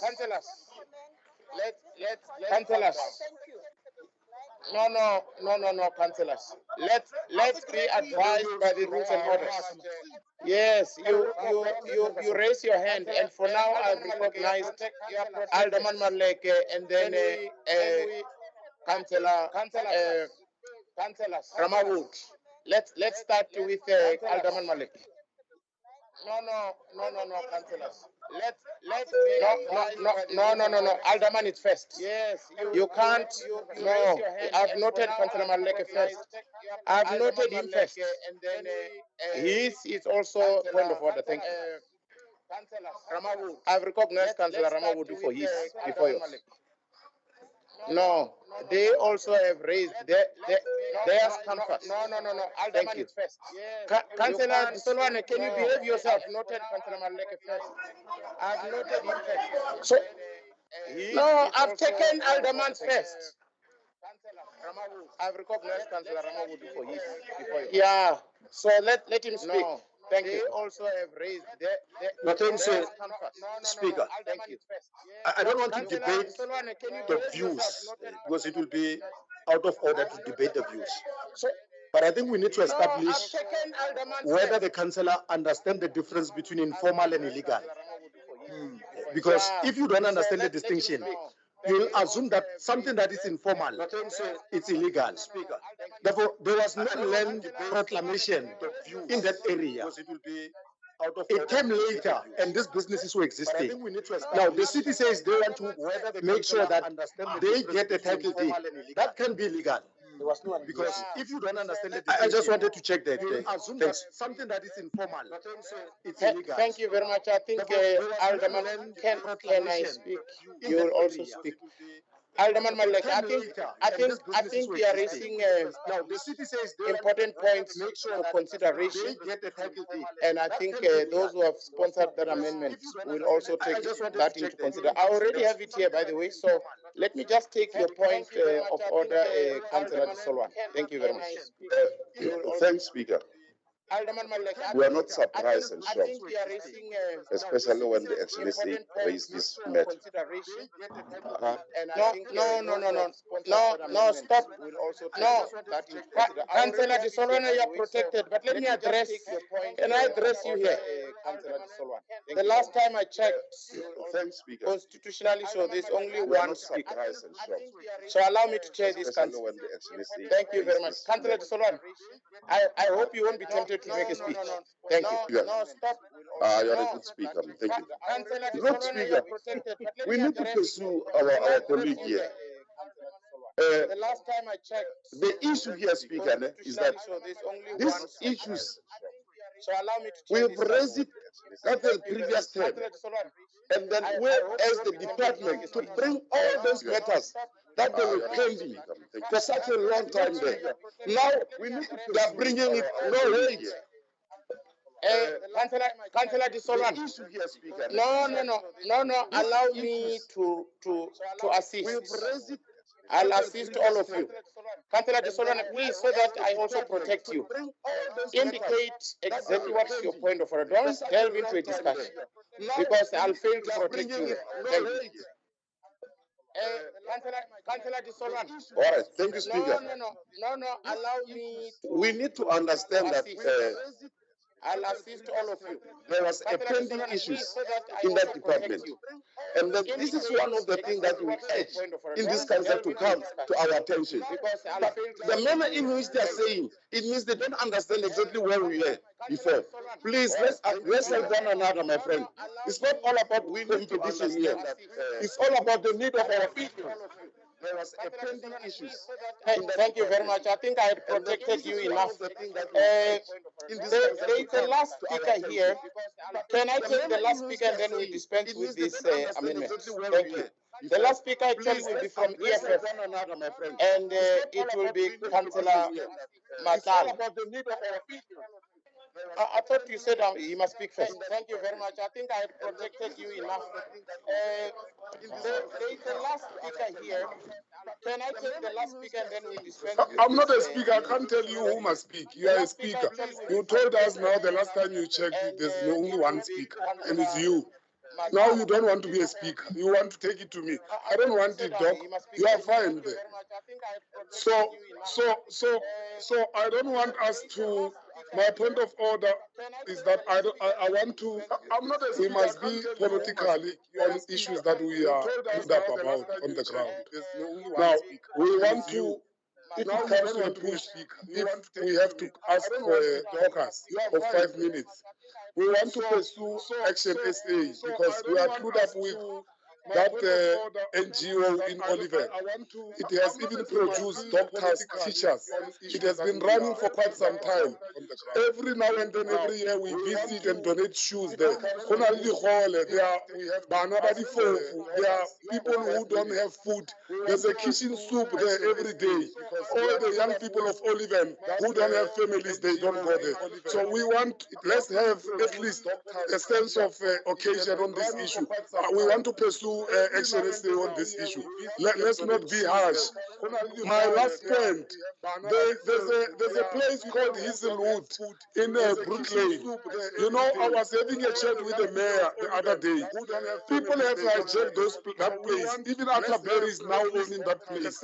They've hijacked it for many years. Now the city can't do anything. I want to challenge the city to tell us who gave those people that area there. They can't because it's a white area. Poor people in Olivet. Action SA must come with that kind of a recommendation. It's very sad. Let's come to our senses and try to be sensitive with facts. Let's have facts about the area. There's a what? I have to cut you. No, thank you very much. I think I tried to listen. I think, Councillor Lishaman, could you advance from putting to the rules and orders a caucus so that you can talk to Action SA? Thank you. Let's come to our senses. We are requesting for 5 minutes. 5 minutes caucus break. Thank you. I have to cut you. No, thank you very much. I think I tried to listen. I think, Councillor Lishaman, could you advance from putting to the rules and orders a caucus so that you can talk to Action SA? Thank you. Let's come to our senses. We are requesting for 5 minutes. 5 minutes caucus break. Thank you. I have to cut you. No, thank you very much. I think I tried to listen. I think, Councillor Lishaman, could you advance from putting to the rules and orders a caucus so that you can talk to Action SA? Thank you. Let's come to our senses. We are requesting for 5 minutes. 5 minutes caucus break. Thank you. I have to cut you. No, thank you very much. I think I tried to listen. I think, Councillor Lishaman, could you advance from putting to the rules and orders a caucus so that you can talk to Action SA? Thank you. Let's come to our senses. We are requesting for 5 minutes. 5 minutes caucus break. Thank you. I have to cut you. No, thank you very much. I think I tried to listen. I think, Councillor Lishaman, could you advance from putting to the rules and orders a caucus so that you can talk to Action SA? Thank you. Let's come to our senses. We are requesting for 5 minutes. 5 minutes caucus break.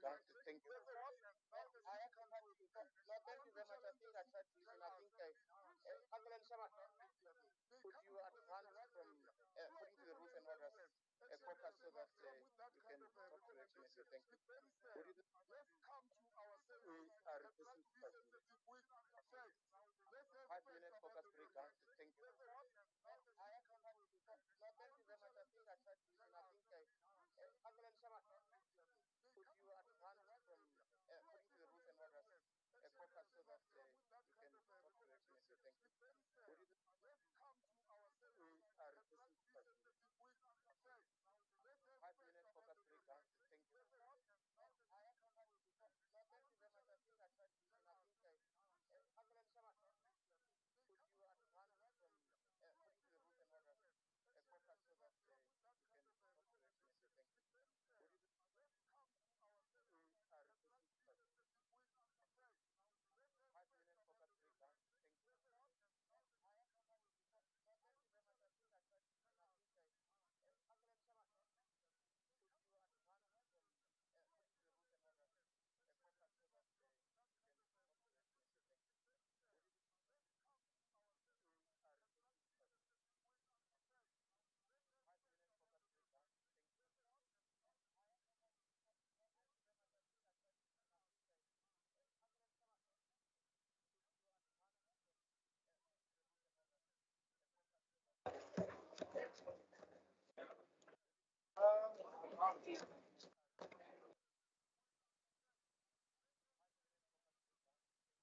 Loele, Loele, Loele, I'm not happy with you.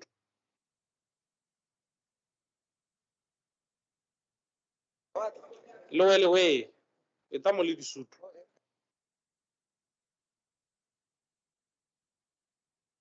Loele, Loele, Hello, I'm not happy with you. Pointed out in a saying that let's tell them to kill the cross. That is the literal sense. Hello, way. Estamos listos.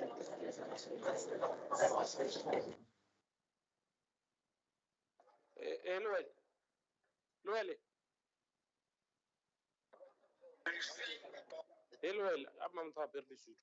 Pointed out in a saying that let's tell them to kill the cross. That is the literal sense. Hello, way. Estamos listos.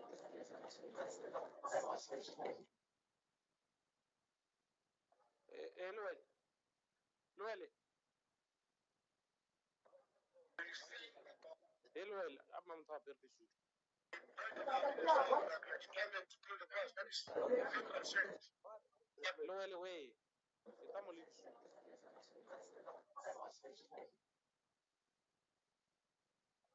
Hello, Hello, Hello, I'm not happy with you. Pointed out in a saying that let's tell them to kill the cross. That is the literal sense. Hello, way. Estamos listos.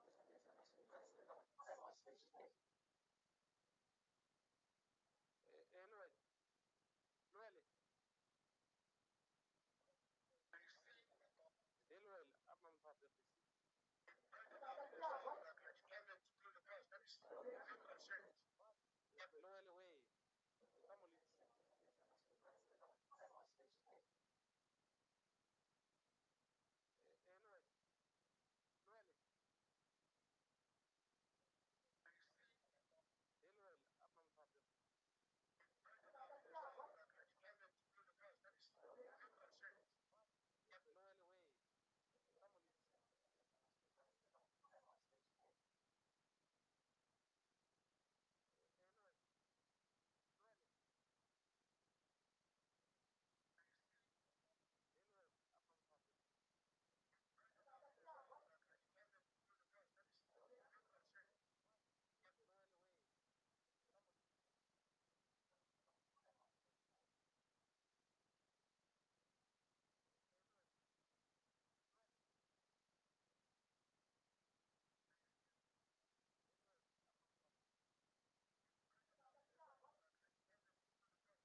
Speaker, can we please stick to time?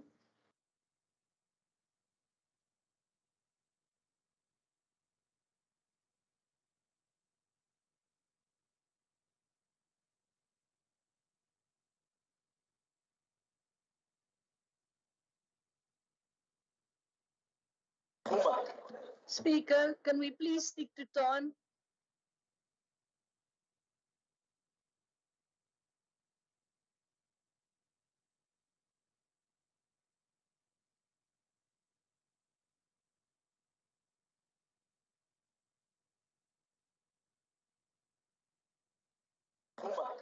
Speaker, can we please stick to time?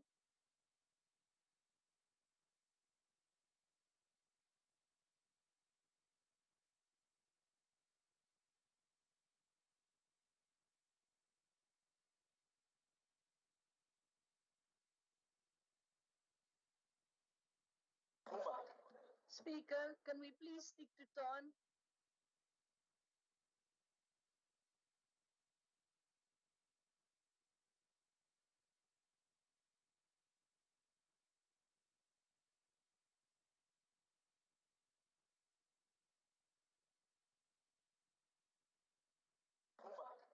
Speaker, can we please stick to time? Speaker, can we please stick to time?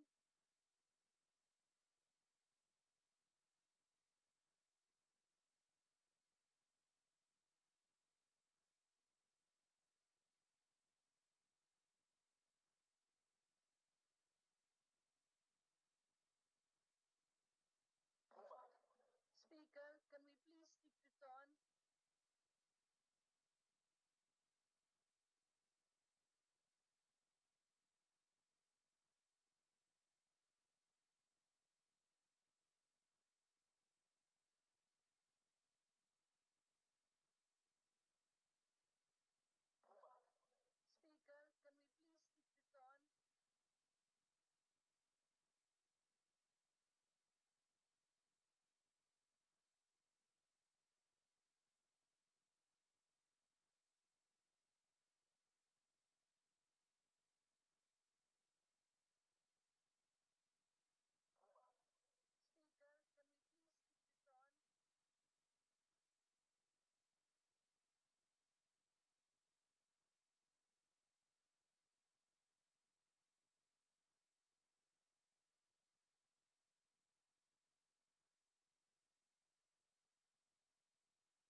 Speaker, can we please stick to time?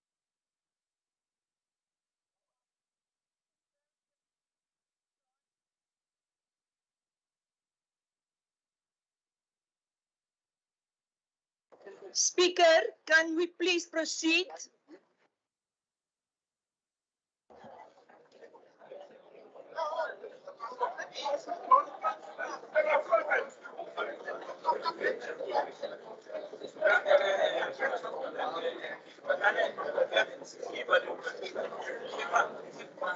Speaker, can we please proceed? Okay. Okay, thank you very much. I think there's an indication that we can proceed.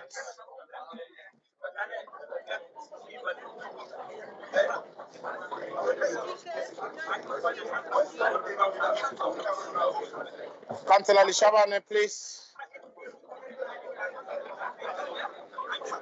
According to section 6A, please address the House. Thank you. 6A. There's an indication that we can proceed.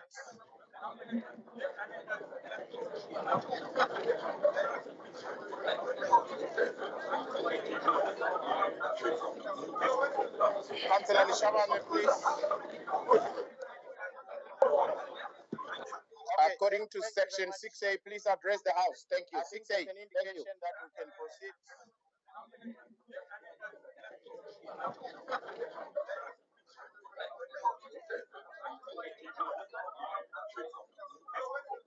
Councillor Lishabane, please. according to section 6A, please address the House. 5 minutes a ka e fedile speaker, re ba dule fatshe. Councillors, thank you very much. I think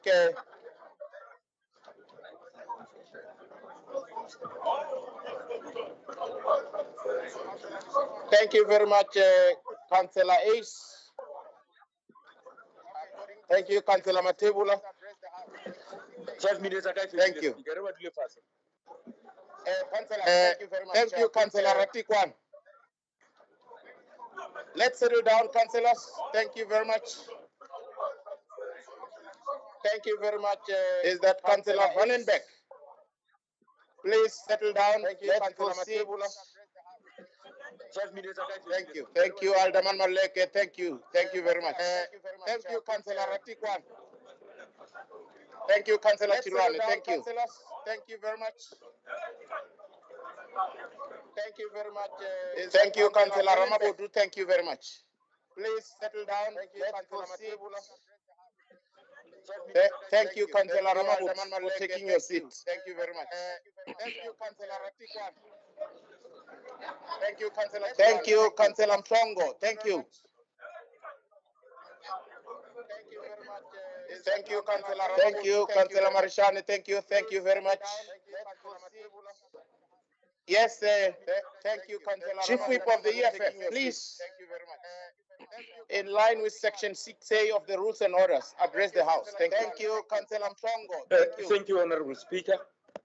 It's a contiguous small issue, Thank you, Councillor. but we could not agree. So, thank you very much. thanks for your time. Yes, thank you, Councillor. Chief Whip of the thank you very much. Can I have that amendment in line with Section 6A of the Rules and Orders? Let me have the amendment. I want to read it out to you. Thank you, Honorable Speaker. It's a contiguous small issue, but we could not agree. So, thanks for your time. Yes, thank you, Councillor. Chief Whip of the thank you very much. Can I have that amendment in line with Section 6A of the Rules and Orders? Let me have the amendment. I want to read it out to you. Thank you, Honorable Speaker. It's a contiguous small issue. While I'm awaiting the amendment, Thanks for your time. can I move on to afford the EFF an opportunity to address the House? 3 minutes, Councillor Matala. Thank you. Let me have the amendment. I want to read it out. Speaker, I'll give it to Ratikwan. While I'm awaiting the amendment, Speaker, thank you very much.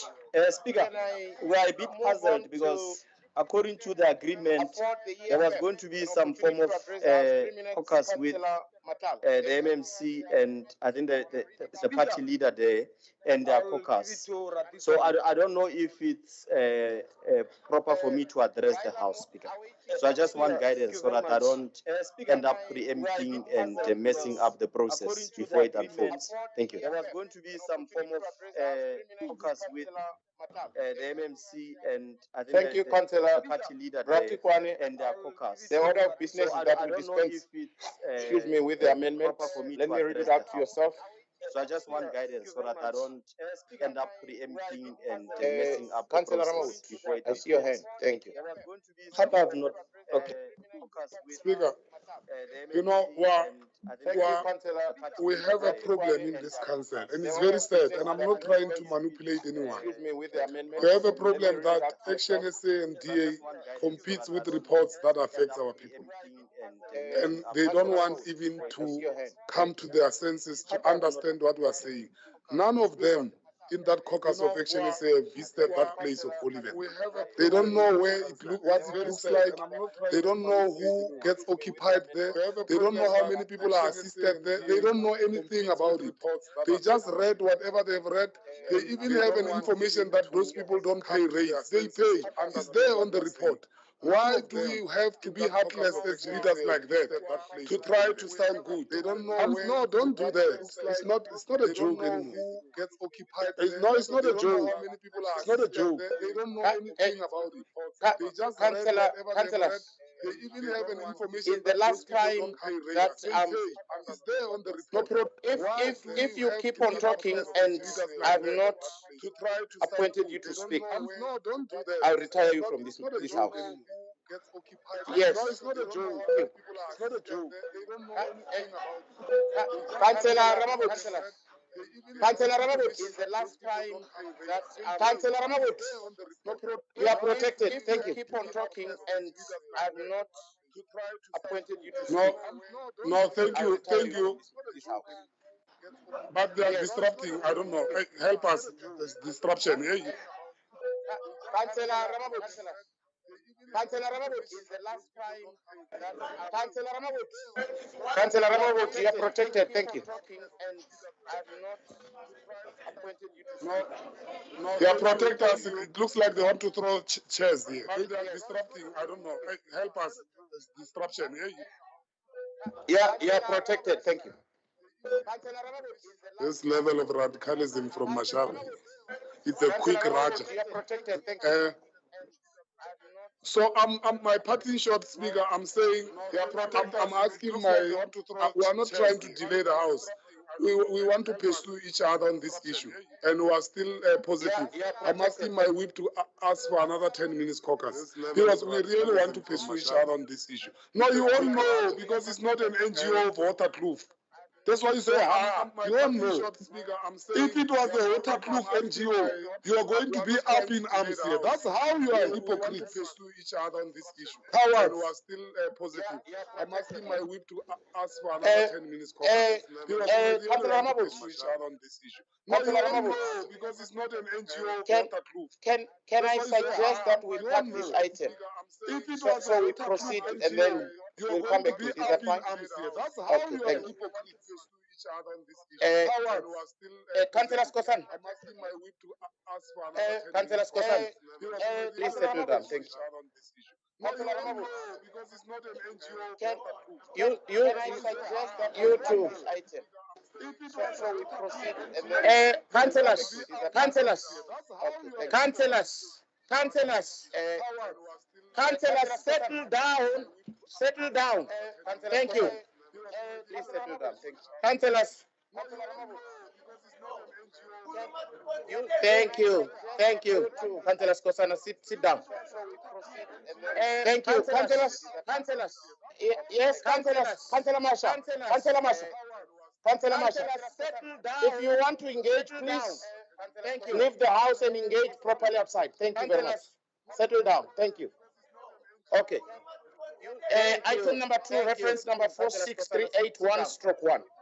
Group Property Department proposed list of Kelvin 19196 and 20457 Soshangu Vesta House, extension 10 for religious purposes. The item is given on pages 20 to 34 with recommendations on 33. Reference number 46381/1. I have Property Department proposed list once again 4 speakers. And 204. Yes, let me start with Councillor Morobi. Thank you. Speaker, we are not finished with item 1. You cannot get permission from Ramabodi to park the item because it's not their issue. It is our recommendation.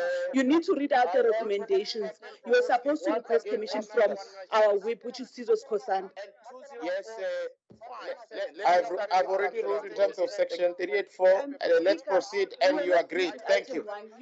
We have packed the item. We'll come back to it. Thank you. From Ramabodi to park the item because it's not their issue. It is our recommendation. You need to read out the recommendations. Thank you. Let me proceed. Let's deal with item number 2.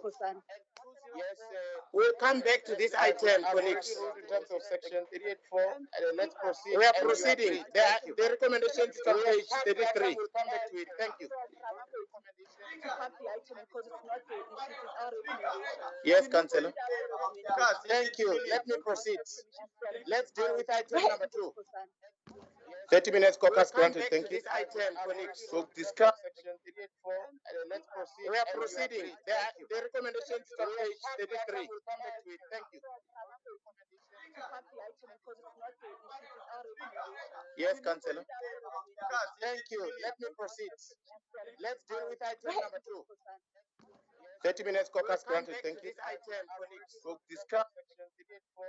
Let's proceed. We are proceeding. The recommendation is on page 33. We'll come back to it. Thank you. To park the item because it's not their issue. It is our recommendation. Yes, Councillor. Thank you. Let me proceed. Let's deal with item number 2. 30 minutes caucus granted. Thank you. This item, we'll discuss. Let's proceed. We are proceeding. The recommendations on page 33. Thank you. Yes, Councillor. Thank you. Let me proceed. Let's deal with item number 2. 30 minutes caucus granted. Thank you. This item, we'll discuss. Let's proceed. We are proceeding. The recommendations on page 33. Thank you. Yes, Councillor. Thank you. Let me proceed. Let's deal with item number 2. 30 minutes caucus granted. Thank you. This item, we'll discuss. Let's proceed. We are proceeding. The recommendations on page 33. Thank you. Yes, Councillor. Thank you. Let me proceed. Let's deal with item number 2. 30 minutes caucus granted. Thank you. This item, we'll discuss. Let's proceed. We are proceeding. The recommendations on page 33. Thank you. Yes, Councillor. Thank you. Let me proceed. Let's deal with item number 2. 30 minutes caucus granted. Thank you. We'll discuss. Let's proceed. We are proceeding. The recommendations on page 33.